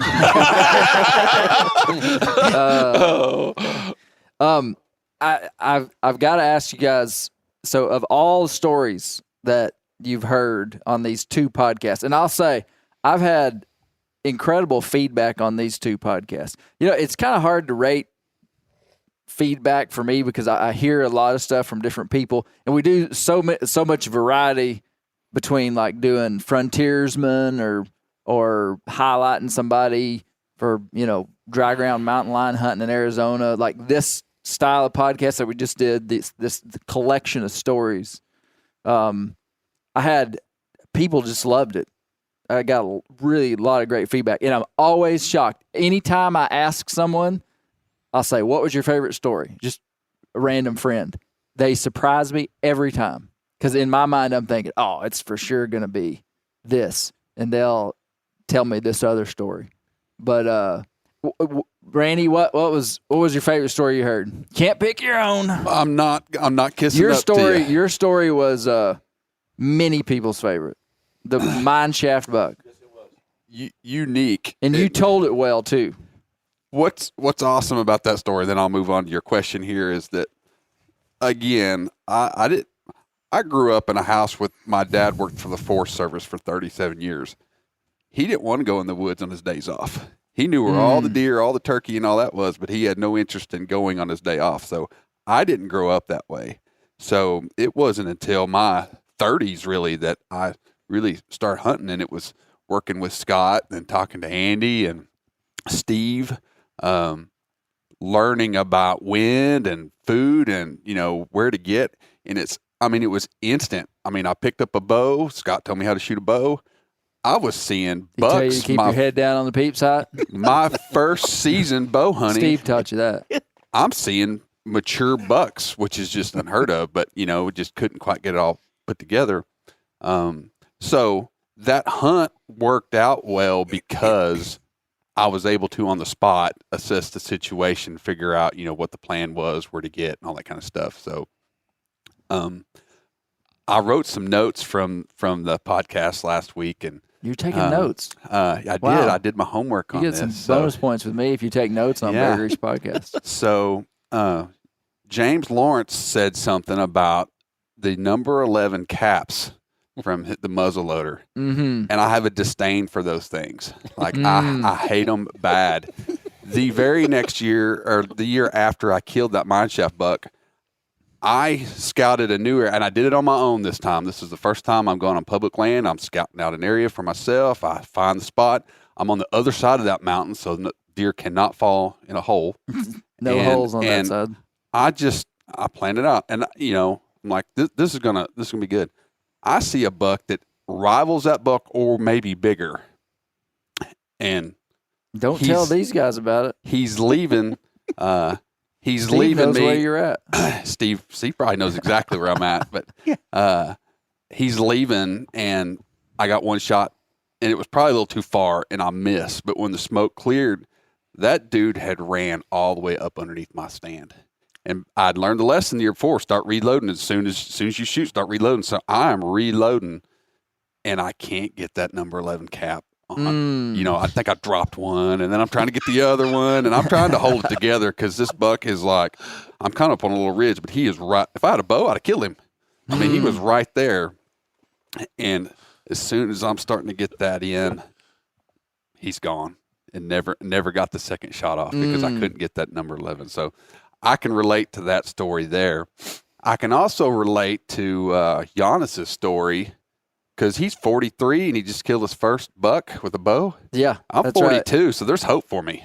There's hope. I've killed plenty of does, out of a stand with a bow, but I've yet to kill a good buck or a buck with a bow. So I thought that was pretty awesome because Hey, you actually teed me up to do something I meant to do at the very beginning. Everybody and their brother has told me that Giannis got the date wrong. Did any of y'all catch that? did not. Oh, like 10,000 people messaged me. Giannis, he got his years wrong, and he said that he killed the buck in 2022, in November 2022. And it's only October 2022 right now. So anyway, Okay. for the record, everyone, thank you for letting me know that Giannis got the date wrong. Well, every good deer story deserves some embellishment, Clay. Yeah. He was telling, it was a combination of like 2 years, and he's kind of going back and forth, and he told the story from the perspective of it being 2021 and 2022. Gotcha. And so, anyway. So as great of a hunter as he is, to know that he's still got things he's checking off the box gives everybody hope, that you're going to be able to do it. But not to kiss up or anything. Oh, you have 3 stories. But my favorite, and I listened to it twice, and I've played it for people, was your story with Harvey. Mm-hmm. The way you told that story and the way it went back and forth, and I love the dichotomy of you have all the data, he gets in the tree the first time, and that's just the way it works. So I've actually quit putting corn and hanging cameras and all that because it'll just make you sick. I had a buck. I named him Tebow, just like you named him Moose. He had 15 points on him. This is the first year I'm really bow hunting, and we corned. I had so many big bucks on this piece of property I was getting to hunt, and that one came in, and I had one evening where I had been in the stand. I had bucks around me. I just couldn't quite get a shot off because they didn't quite come in my shooting lanes, and I just an awesome night of hunting. And it got dark, and I'm close to a train track. So as soon as Steve's taking note over here, what train track and property, like he's gonna figure me out here. But the train goes through, so I use that as a cover sound to climb out of the stand at dark. And as soon as I get down, there's Tebow, and my bow is hanging from the string, and there's no way I'm going to get it all together. And of course, he's with 2 other bucks. And I think it was an early hunting season that year, so you could still get on those summer bucks, and they were gone. And then I heard a story later, and somebody described that buck to a T and killed it, and couldn't find it. So that's even worse. He has not been found. Never saw him again. Next year, same thing. Big buck on there. He's probably a 12-point. Got him on camera, getting on corn. Like, okay, I'm going to get this buck. And then Scott sends me a picture. We keep bringing up Tim Clark a lot, but Tim had somebody that showed him this deer they hit with their car on the highway. Oh, wow. And it was just the deer's head just cut off on knocked off by like flies. And I'm like, that's my buck. So it's like, you just can't. The best thing, and I wish I had said it real clearly on the moose story, is it really was pretty cool that a hunter that knew what he was doing, even though it was his first hunt on that property, and put an awesome shot on it. Oh, I mean, so many deer, just like what you said, get hit by a car or just disappear, and you just lose track of them. I was so grateful, I really was, that big deer, that I was able to track it down and it was killed by a hunter. That's a good way for an old buck to die. Absolutely. Is at the hands of a seasoned hunter or a young hunter, just a legal hunting experience for somebody. Absolutely. And to hear him, however many, was that 10 years later, get emotional about it just means that, man, that worked out the way it's supposed to. Yeah. I can confirm the night, the evening that Moose was shot, you called me and you said, "Hey man, I got some news for you." And I was like, "Oh yeah?" And I remember exactly what you said. You said, "Moose is dead." And when you said that, I thought, holy cow, you finally got killed him. And before I could even think that, you went, "Yeah, a guy on the neighboring property killed him." And I remember being sick for you. Like I was just sitting there thinking, because you'd sent me pictures of that deer for 4 years in a row and told me all this stuff. And I can remember thinking how sick you must have been. But I remember you telling me that you weren't as upset about it. You were just glad it was over. I remember you saying, I'm just glad it's over. Yeah. Like there was a sense of relief that you didn't have to spend another minute trying to figure out where to shoot that deer or whatever. It consumed you for about 4 years. That's a good point that that's become so normal to me, that feeling. It was almost relief that deer was killed. And then 10 years later, and I can kind of talk about this now, I had another big deer in the same area that I was hunting. Exact same scenario. And I almost dreaded it. And it was a big deer too. I mean, a big deer, like 170-inch type deer. Yeah, I remember you showing me a picture of that thing. Shot at the deer the year before when it was like a 150. Muzzleloader misfired. Deer was at 35 yards. I mean, just dead. I mean, this deer's walking up. I've got a muzzleloader in my hand. I'm like about to text the taxidermist, and I shoot that muzzleloader and it just fizzles. The deer lives. The next year, the deer is no doubt 170-inch deer, and I'm certain that deer is dead too. Really? But when all that was going down 10 years later, another big buck there, I was almost like, I don't want to do this again. Yep. I've got one out that I've been hunting for. This will be the 4th year, but you wait, like Randy was saying about the cameras. You look and you look and you look and you don't get him. You think something's happened to him, and you wonder and you wonder and wonder, and all of a sudden you get this picture. Oh wow! And Andy showed me a picture. That was him last year. But this one here is the same deer. Let me find him here. Andy's scrolling through his photos here. This is the way it goes. I was just there a while ago. I had him. But I had him the day before season 2 years ago. Had a daylight picture of him. And unbelievable. That's the way it goes. Anyway, y'all go ahead and talk, and I'll show it to you in a minute. But anyway, if you you just don't know. And this year he's not showed up like he was last year. He didn't show up till late. Got him 2 different times. Right here he is. Like year before last. Giant 8-point. He's just an 8. Giant but he's a giant. He's got.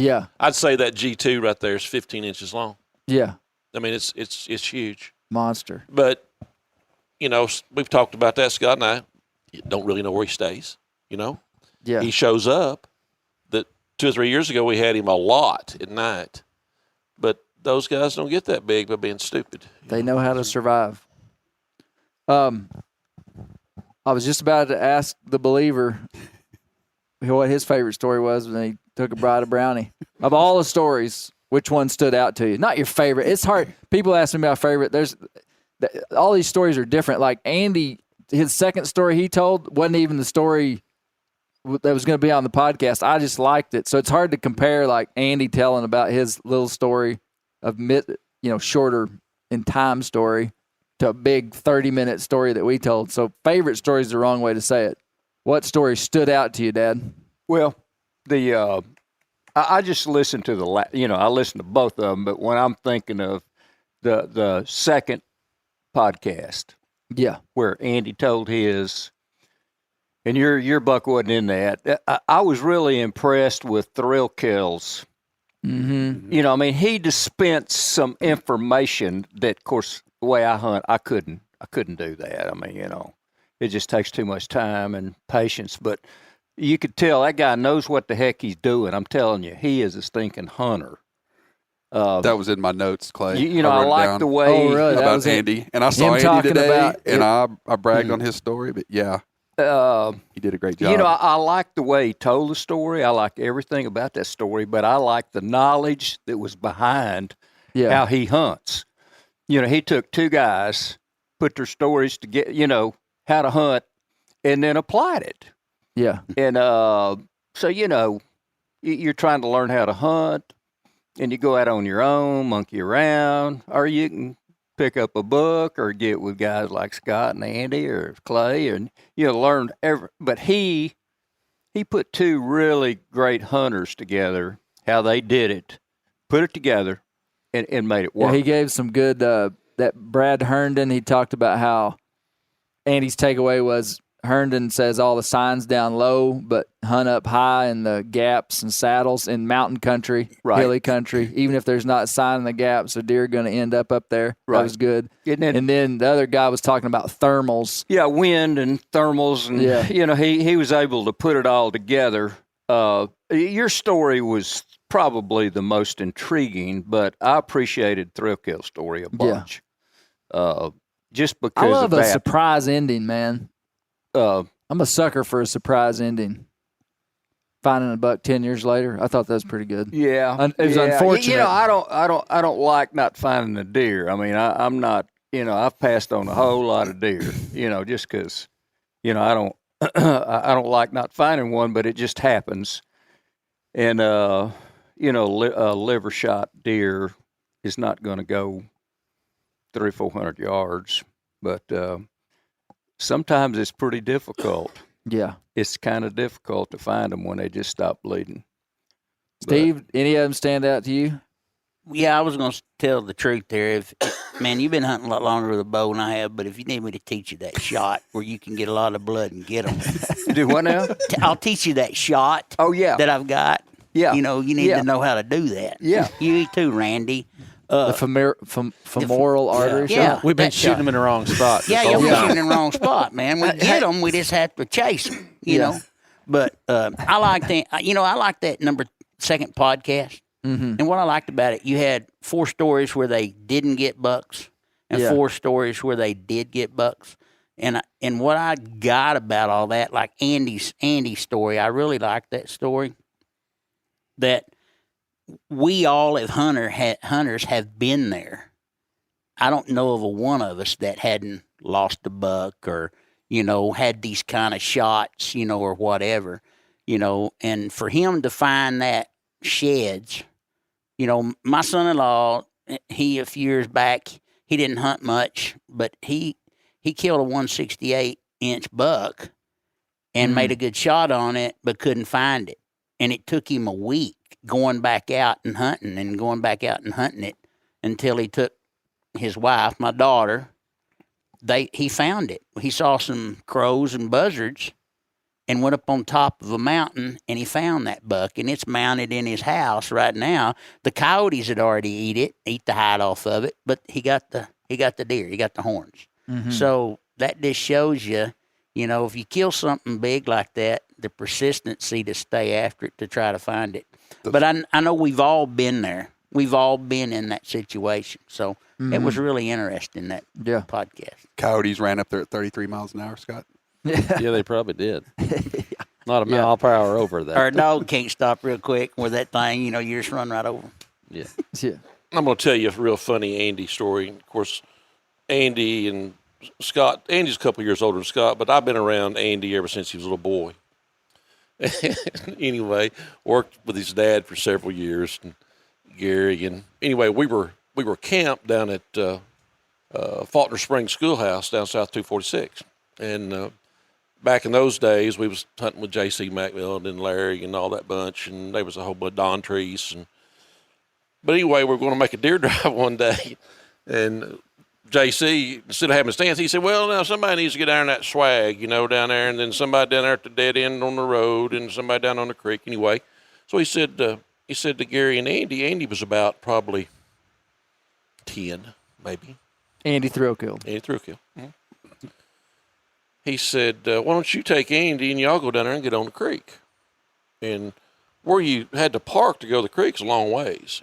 And I had just bought me, I'll tell you how long ago it was, probably 1986, so Andy would have probably been 10 or 11 at that time. I had a brand new 1985 Suzuki three-wheeler. Three-wheeler. Not a four-wheeler. No, it was a three-wheeler.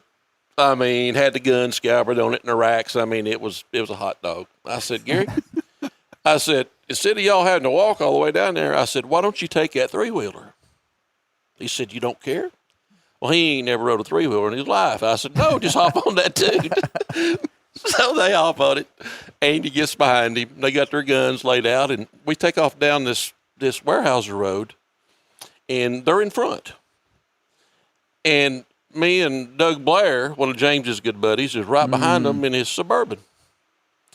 Anyway, Gary's going down through there, and he gets to looking over his left shoulder, you know. Well, it gets to getting over in the ditch like that.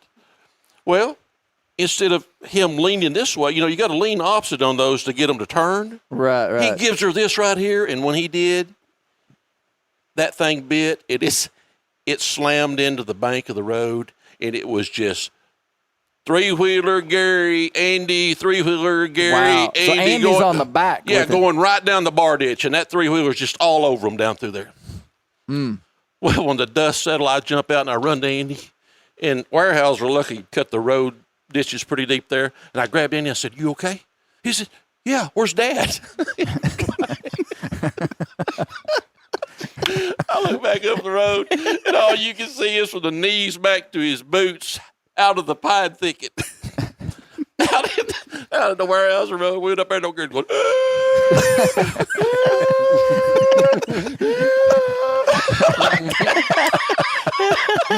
this is Sunday day of deer season. I said, Gary, you okay?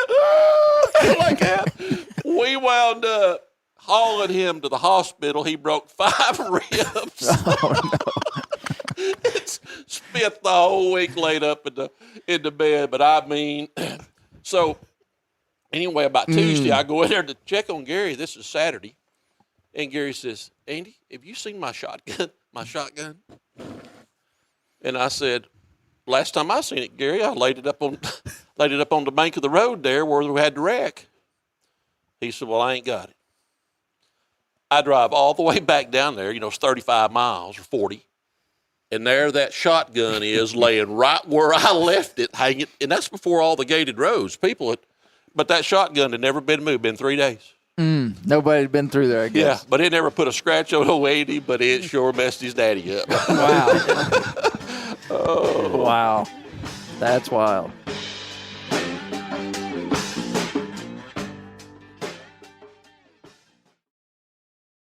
Whitetail Institute launched the food plot revolution in 1988 with a concentration on research and real-world testing of forage products specifically for whitetail deer. Whitetail Institute's research and development team of agronomy experts provide effective, personalized service. I've been using Imperial whitetail clover for a long time in a food plot back behind my house. In 2007, I killed the biggest buck of my life over an Imperial whitetail clover small quarter-acre food plot. Imperial whitetail clover is the only clover scientifically developed through years of selective breeding. Clover Extreme genetic stability provides extreme cold tolerance, disease, and drought tolerance. It really does. Clover is coated with Whitetail Institute's Rain Bond, a polymer coating added for enhanced seedling survivability.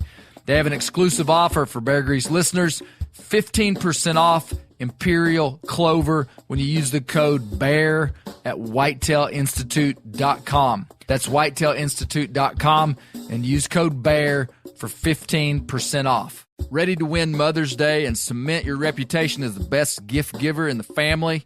Give the moms in your life an Aura digital picture frame preloaded with decades of family photos.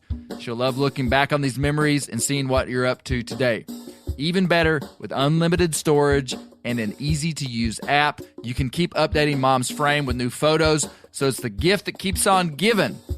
And this is not a joke. Juju Newcomb has an Aura frame, and we share photos, and they're incredible. Also, my mother-in-law has one. We have them. They truly are really good, really high quality.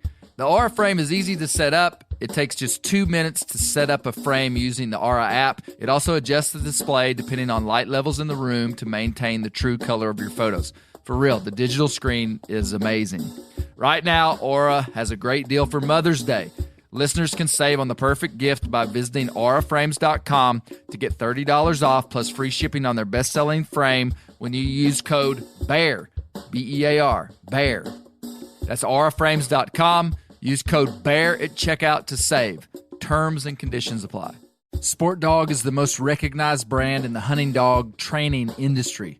Born in 2003 in Knoxville, Tennessee, Sport Dog was forged by a passionate group of hunters and dog trainers who intimately understood the challenges of the field and the special connection between hunters and their dogs.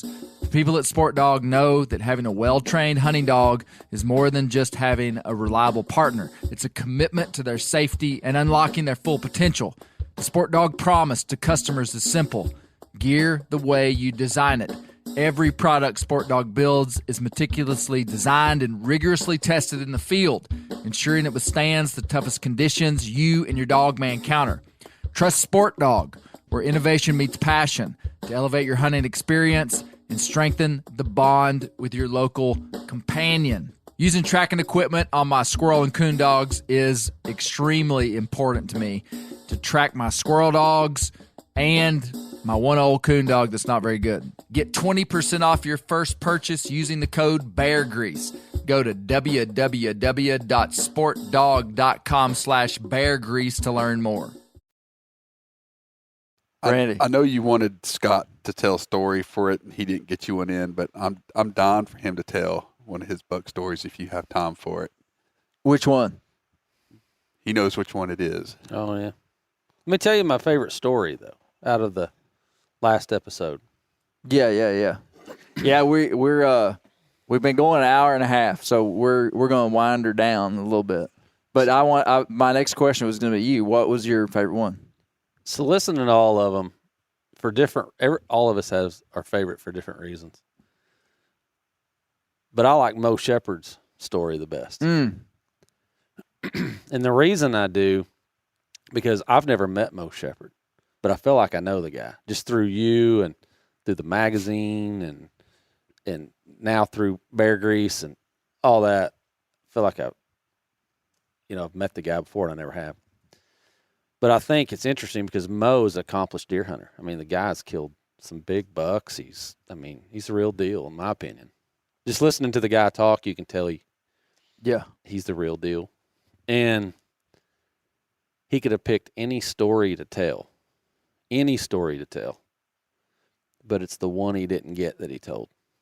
And this guy's killed some state class, for the state of Arkansas, as good as they get bucks. And he tells a story of a deer that he didn't get. And I sat there, when I listened to his story, I thought, isn't that true? When I sit and think about deer stories to tell, most of the time, it's the one that I almost got but didn't get. Something went wrong. Something went south. You said earlier, I had the taxidermist on speed dial fixing to call him, and then it just falls apart underneath you.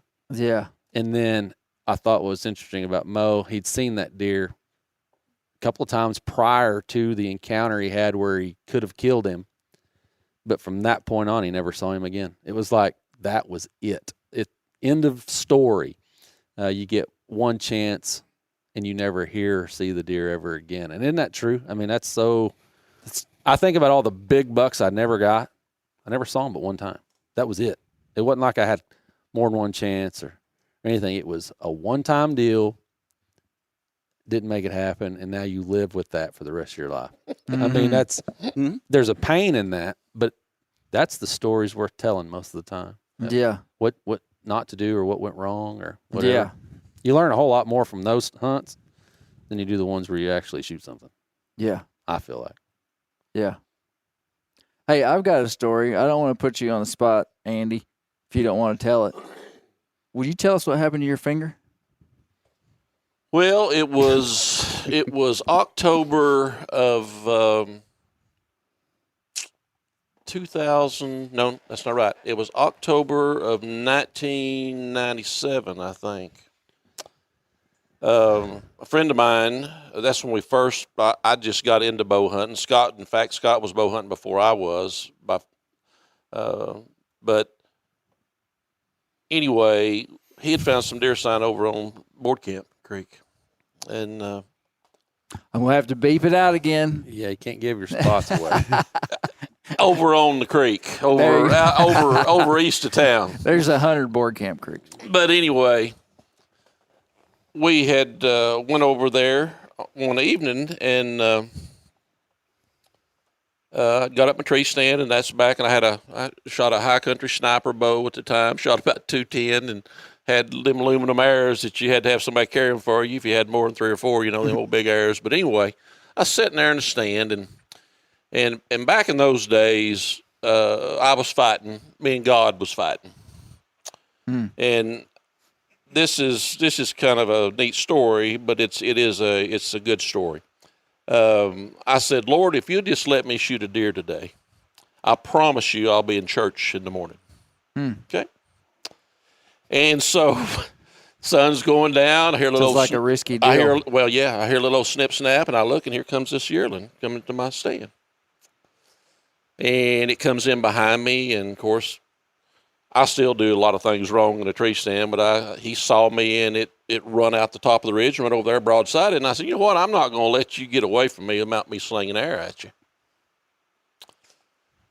And anyway, I cut drive, shot under it, and it run out the ridge. And I thought, well, that's it. And in a minute, I looked over there, and here comes this deer back.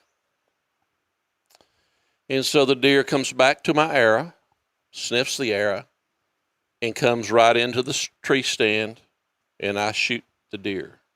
Okay? I mean, got a picture of it with my Farm Bureau, with my ring on. Okay? So we get over to my friend's house. We skin the deer. He says, we really ought to go back over there and hunt that buck in the morning. He's got the woods tore up.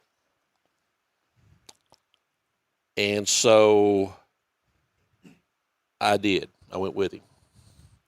We get over there. The wind's blowing. We get up into the saddle. There's deer in my stand when we get there. Deer's blowing out, going everywhere. And so at that time, I was hunting a portable tree stand with the screw-in steps.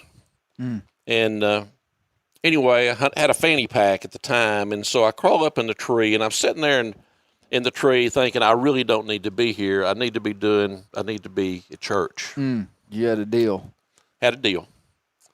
And so the guy with Arkansas Democrat had come out the week before with a story about tree stand accidents.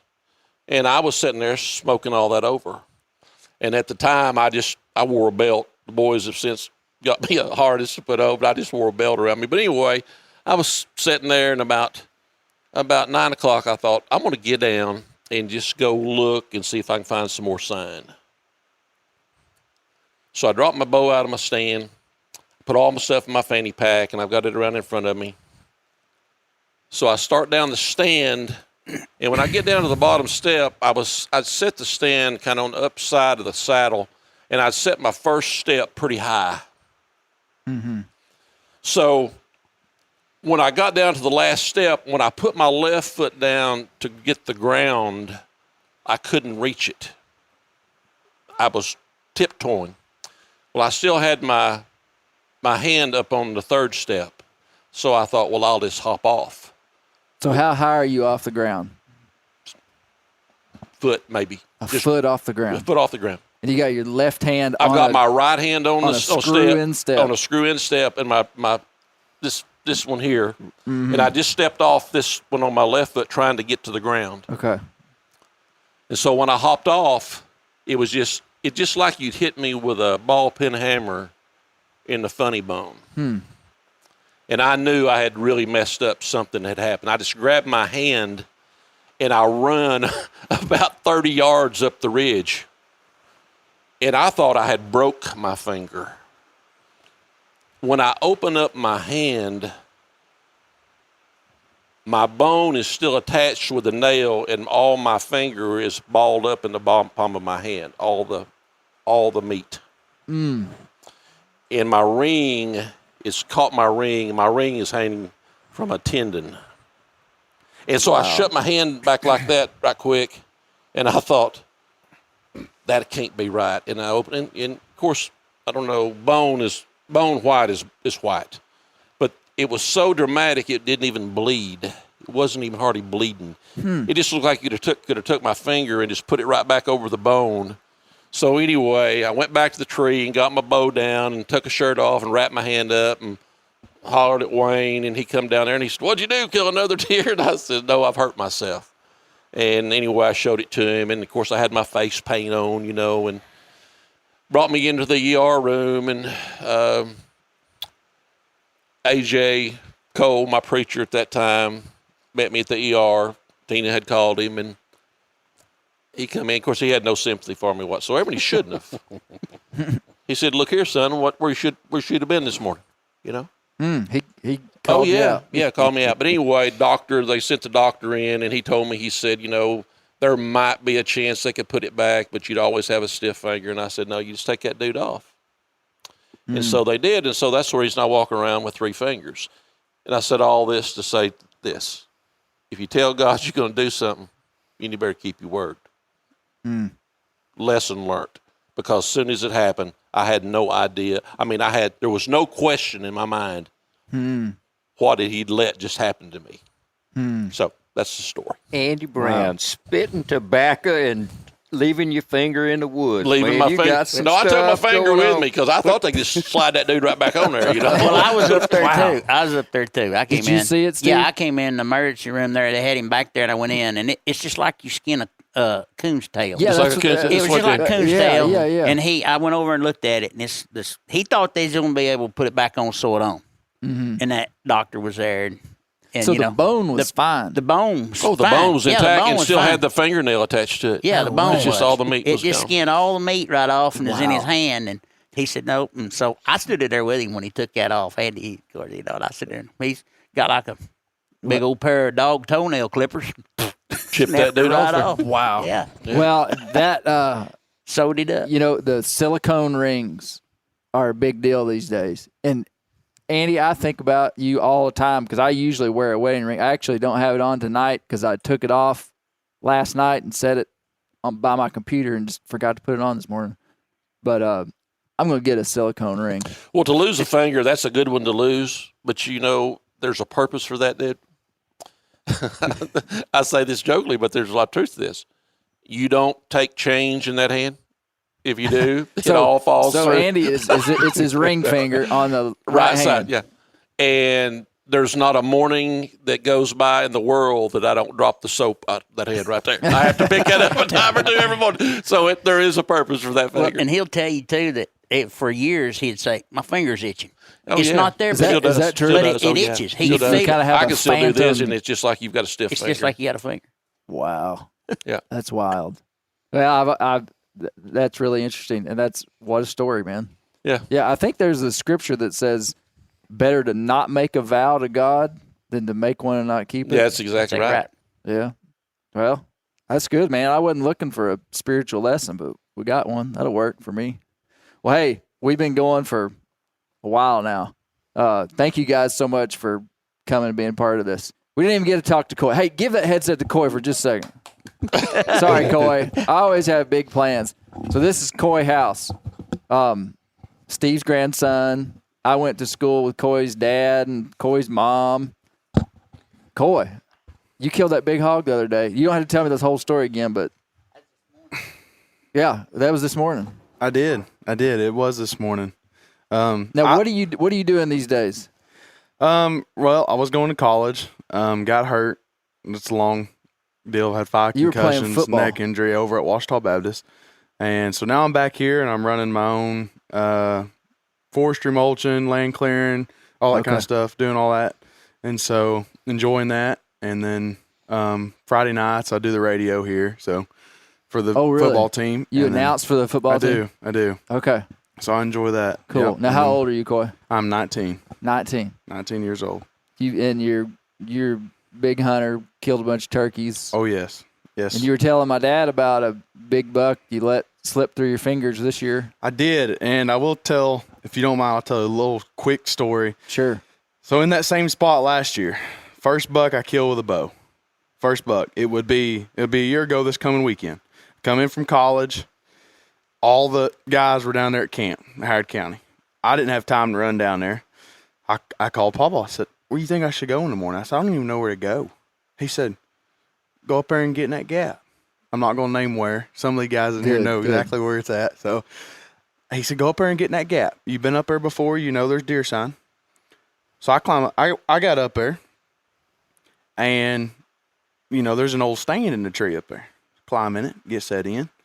It's breaking light. It's cold. Good, perfect morning. Had just like a 1 or 2 mile an hour north wind. Well, I had seen some buck sign in the road walking in. So I got up there, dug in. I ain't seen a deer. It's 8:30, 9 o'clock. I ain't seen a deer. And I said, I started, well, this is pitiful. You know, you kind of get upset at yourself. I said, I'm just going to grunt. I'm one of those people, Paul will probably tell you because he's hunted close to me, he can hear me. I like to get vocal sometimes. And sometimes I like to know that, hey, if there's a big buck in the area, I want to know I'm sitting here. Yeah, he going to know I'm here. Sometimes just how I am sometimes. So I let out the biggest roar is on a grunt. And I sitting there about 2-3 minutes. And I see this tree just going crazy. And I said, well, that's just a squirrel jumping back and forth. Well, it keeps doing it. And so I get down and literally have my harness on. I stretch my harness, which, you know, probably wouldn't say. All the way down, I grab a hold and I look down. And it's just, I mean, good sized buck, 125-inch buck, 8-point. And he's shaking this tree right here, just shaking it. And I said, oh my gosh, you know, about that time, I get really wound up bad. Like it's like your grandpa. Oh yeah, hyperventilating. Like turkey hunting's bad too. So, but anyways, so I grunt at him again. About that time, he turns and he comes straight to me, and he's just blah blah blah. And I said, he's grunting back at you. Oh yeah, big time. Well, he stops and he starts making a scrape about 50 yards out there, right behind. So I can't get a good shot. And I said, oh my gosh, you know, by the time I'm getting antsy, it's going longer, I'm getting antsier. Well, I grunt again and I snort wheeze at him. He was mad. All the stops, man. This story's got everything. He was mad. I'm waiting for this to be a 200-inch deer. I know. Hey, well, he tries to go around me and get wind of me. And I was grunting and he was still going behind me. He was going to win me. And I let out a big grunt and he turned and come right back down to the hill in front of me. And he went down there about 45 yards. I ranged him. I thought he was going to come up to me more so I get a good shot. Well, he stops down there and starts making a scrape. I said, man, I guess I'm going to shoot this buck. Well, about that time, I don't know if any of the other guys in here have ever seen it or not. That buck snort wheezed. It was one of the coolest things I've ever seen. But it's like they hunch up and then they let out that Well, he starts making the scrape. Long story short, I pull back 45 yards. I shoot him, and it actually hits his shoulder and goes up and hits his spine. And so he just drops right there like a ton of bricks. And that's the first buck I killed with a bow. So right on, man. What a great story. That's right awesome. On. Wow, So, he gave you the whole gamut of vocalizations. You brown You boys. gave it right back to him. You brown boys are running second to this kid right here. yeah, easy now. Easy. But hey, the first person that did get a phone call, this man right here, Paul, and I called him 5 times because he wouldn't answer. And if you know anything about it, I like to call until I get an answer because I'm pumped up when I tell you my story. Yeah. So that's how that went. Boy, what a great story. That's good. I've got to tell this story, Clay. Okay. There's one more. Hey, this is the longest Bear Grease render ever. That's great. you may not want to put this in for your own. You don't want to shame yourself or whatever, but there's a story that everybody needs. Cut this out. Yeah, everybody needs to know about this. No. You know, Clay. Just give the semi-condensed version. All right. Well, you know, everybody. Clay started out shooting compound bows, all the stuff, and he decided that wasn't challenging enough at some point in his life, and so he went shooting a piece of wood with a string tied to it. Tried archeries, all that, and that's too technologically advanced. And so this year he started shooting homemade broadheads out of rock and other stuff. And so Clay going deep human on us. He's going backwards. You know what I mean? Like where everybody else is like acceptant of technology, Clay is fighting against technology. Good for him. And he's going backwards. But what a lot of people don't know is Clay was doing that a long time ago. Because before Folsom points and spears and all that, you had to just catch it with your bare hands and eat it, right? I mean, that's the most primitive thing you can do is just go catch it with your bare hands, right? Mm-hmm. So I've seen him in action, or at least I've seen him attempt it in action. And no, seriously though, Clay and I went to college together up in Northwest Arkansas, and the weather up there is a lot different than it is here. It's only 30 miles. Yeah. But it's like you're in a whole nother part of the country. The elevation's a little bit higher, but we get a lot of snow when up there, Northwest Arkansas. More than here. Absolutely. So I was out of college. You were married. You're probably still in college, I'm guessing. You and Misty were, I think you're in Prairie Grove at the time. And Clay, we get about a 6-inch snow, Northwest Arkansas. Clay calls. He says, hey, man, let's go hunting. Let's go to this management area that's kind of outside of town here, and let's go get in the stand. You think we can kill some deer up there? And I said, man, I think we can. I think we can hunt the edge of this management area had these planted food plots, green as they'd be, just gorgeous places. I thought, I bet we go up there and hunt those food plots. One of us gets shot at a deer. Clay's like, well, man, I got a buddy named Josh Barger that wants to go with us. You don't care if he goes? I was like, heck no, more the merrier and better chances of shooting something. So Clay has this old Jeep. Jeep Cherokee. That old Jeep Cherokee. 91. I think the thing finally burnt to the ground or something, didn't it? Or caught fire or something? No. It wasn't that one? Not that one. Okay. So Well, it did catch on fire one time, but it didn't burn to the ground. I Okay. drove it years after that. Yeah, half burnt to the ground. So anyway, we load up and we go to this management area, and really, it seems like I remember right when we're driving through that thing, we're putting the first tracks on the ground in that thing. I don't think anybody had driven through it. I mean, nobody had been out. It's January, probably late January, and it is cold. I remember it being like, I want to say it was in the teens when we got up there. And so you and Josh had this idea they were going to go hunt the edge of these food plots. And Clay said, where are you going to get? And I said, I know of this game trail that I hunt during the fall that is headed to one of these food plots. I think I'll just hunt that. And when I tell you it's right on the side of the road, it is literally 50 yards from the main road, but you can't see it. You can't see where the spot is. It's real steep off the side of the road there. So on the way in there, Clay just dumps me out. And him and Josh, they go on. So I get up in a tree, and the evening goes along, and I'm not seeing anything. Well, right at dark, I look down this trail, and here comes a whole bunch of does and yearlings. And that's just what I'm looking for.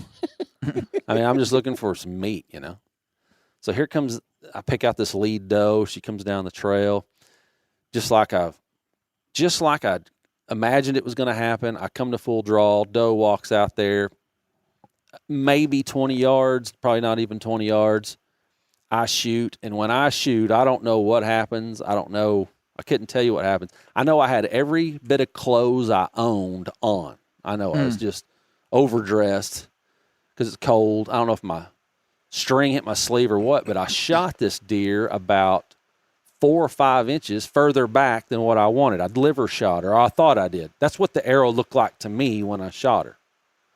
Well, she just wheels out of there and runs back down the trail the way she came in. Steve doesn't have his headset on. Steve's over there going, what? But you got to stand up for your grandpa. You got to say, see, I told you. See, Steve could have gave you some lessons on how to hit that deer in the I was back. shooting in the wrong spot. So anyway, what my eyes saw was that I shot the deer a little too far back, I thought. So I sat till dark, and I get down, and I walk out there. My arrow looks great, and there's lots of blood. Of course, it's snow on the ground, so you can just, you know what I mean? You don't have to look for it. It's just on the snow. You can see it real good. So I walk back out to the road, and I wait around, and it's a while before Josh and Clay come by. And when they pull up, they have seen, if memory serves me correct, y'all together saw like 50 deer between the two of you. And plus what I saw. I saw 33 deer from the stand that day. And then Josh saw, like in the teens, I want to say, and I saw 5, I think. Yeah. So altogether, it was over 50 deer we saw from the stand one evening. And they're going on about it. And I said, boys, I've only seen 5, but I did shoot one. Me and Josh didn't kill one. Nope. They didn't shoot one, but they'd seen a bunch. I said, oh, I've shot one. And Clay's like, you did? And I said, yeah. I said, I don't know that I hit her all that great. I'm not real sure. Here's my arrow. We looked at the arrow. Clay's like, man, arrow looks good. We're feeling like maybe it's better than I thought. So it'd been a couple hours probably since I'd shot her. And so we elect to go down and just kind of get on the blood and see what the blood looks like, how good the blood trail is. So we get down there in the snow, and we walk down through there, and we don't walk very far. I want to say we walk about 40 yards, maybe 50. And it's dark. It's real dark. We've all got, I don't think we had headlamps back then. We just had these old, the best flashlight you could buy that would fit in your pocket. You know what I mean? Like it wasn't real great flashlights, but we're going out there. And we shine up the trail there where this blood trail's going, and there's a set of eyes sitting there looking at us in the dark. And Clay goes, whoa, whoa, whoa. There she is right there. She ain't dead. And I'm like, man, dang it. No, she's not. What do you want to do? We sit there for a minute, and Clay goes, I tell you what we're going to do. And I said, what are we going to do? He goes, we're just going to take off and just jump on that deer. And I said, really? And Clay's like, yeah, man, let's just bull rush her. She was right there, guys. And I'm like, we're going to let this deer get away. I'm like, man, I don't know about all that. I've never done this before, And I said, Clay, man, whatever you think. He's like, man, on the count of 3, let's just go jump on her. And I said, all right. So we 1, 2, 3 it, and we take off. Clay's in the lead, Josh right behind him, and me right behind Josh, and we're running through the snow in the middle of the night. I mean, it's not the middle of the night. It's probably 9:30 p.m. We're running out through there. It's dark. We're crashing off down through there, and the deer just runs off. I mean, like the deer's like, you idiots, and just takes off and runs off the end of this ridge, and Clay and Josh right after it. I mean, like dogs on a rabbit. And I realized right quick that this was a bad plan. And so I just pulled up there and let them go. And I'm watching them guys run out of sight down this ridge. And the light, all you can see is just like lights bouncing off down through there in the light. We were about to catch it, man. And I was sitting there looking at that, and I just looked over at my left, and there's my deer laying dead on the side of the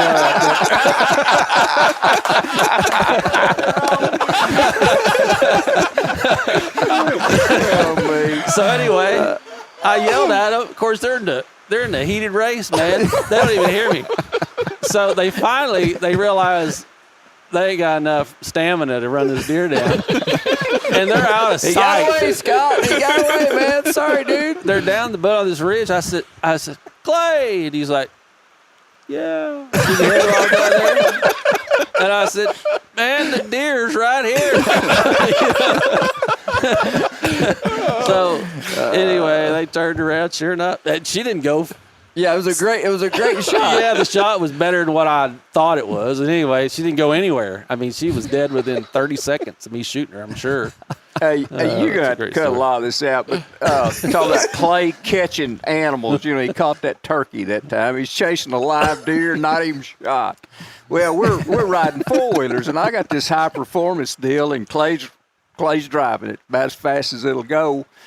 And I topped the hill on a little old slow four-wheeler and looked down, and the four-wheelers looked like it'd been in a wreck. I was in front of Dad riding his real fast Yamaha 350 Banshee. Yeah. And on we got the service nephews road, and brother-in-law. We're and having all the a big slow time. four-wheelers are in the back. Me and brother-in-law, we're running slow. I topped the hill, and there's my Clay baby down there with fenders laying in the road, man. I'm thinking he could be dead, So I rush down there, jump off. I'll get to looking for him. And he's about 20 yards away in a creek with a doe and a headlock with his pocket knife out. and boy, he's got that sucker. He finally cuts her throat. And we water her up, put her on the back of the four-wheeler, and take her to a buddy of mine's house and drop it off. But it's pretty shocking. There's a little more story to this. I was riding. I really don't know how fast I was going. I was going fast. I mean, I said 50 miles an hour. Maybe I wasn't going that fast. Fast. and I never saw the deer. I just felt something just slam into me. And the four-wheeler, and this is what's fortunate about it, is that she didn't get caught up. Like, I didn't hit her in the front. If I'd have hit her in the front and she'd have got underneath me, I'd have probably done like Andy and Gary. But but the four-wheeler, it felt like it just scooted over 2 feet. It just, bam, hit me. And I just skid on the brakes, and I turn around, and there's this doe flopping around in the road. And there's fenders laying all over. And the only thing I knew to do was kill her, was go after her. And so we did. Hey, what was really strange about that is probably a month before that, I was on the same Banshee, and I was running as hard as you can run out of a trail, at least 55, maybe more. And a deer jumps out right smack dab in front of my stinking four-wheeler. It looked like a cardboard box here, and it comes out and my right tire hits it, and it slings me like this, my wheel into the tire. I'm running down the road. Your knee into the front tire? Yeah, like I'm just about off. And, I'm saying, okay, this is my first big wreck. I'm going to lay down and roll. Maybe your last. And all of a sudden. Going 70 miles an hour. I'm just going to lay down and roll in the gravel. I said, Lord, if you get me out of this, I'll go to church. Not really. But anyway, all of a sudden, this thing just hops back and drops into a soft ditch.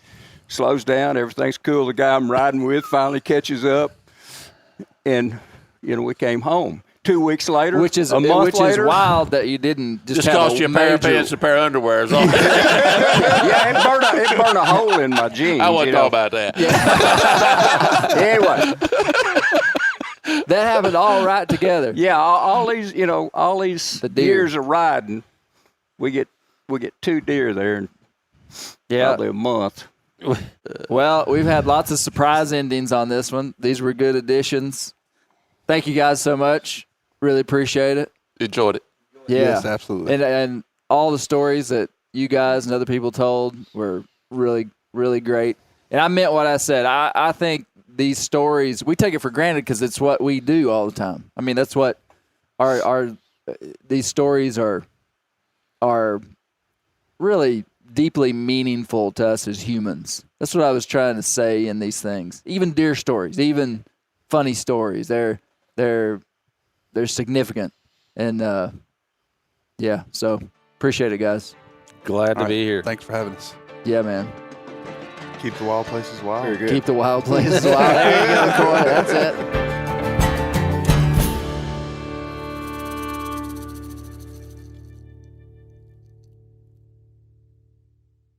This show is sponsored in part by BetterHelp. Around New Year's, we get obsessed with how to change ourselves instead of just expanding on what we've already done right. Maybe you finally organized one part of your space and you want to tackle another. Or maybe you're taking your supplements every morning and now you actually want to eat breakfast. In the last year, I've been more diligent about going to the gym on a regimented schedule, and it's made a lot of difference in my life. Therapy helps you find your strengths so that you can ditch the extreme resolutions and make changes that really stick. Therapy is helpful for learning positive coping skills and how to set boundaries. It empowers you to be the best version of yourself. It isn't just for those who've experienced major trauma. If you're thinking about starting therapy, give BetterHelp a try. It's entirely online, designed to be convenient, flexible, and suited to your schedule. Just fill out a brief questionnaire to get matched with a licensed therapist and switch therapists at any time for no additional charge. Celebrate the progress you've already made. Visit BetterHelp.com/Grease today to get 10% off your first month. That's BetterHelp.com/Grease. I'm sure a lot of you guys remember the old ceremonial hunting tradition of eating the heart out of the first animal you kill. Meat from those organs are among the most nutrient-rich foods on the planet. You can get those same benefits your ancestors craved via convenient daily capsules from Heart and Soil. Find out more at heartandsoil.co. And remember, use code MeatEater for 10% off your purchase.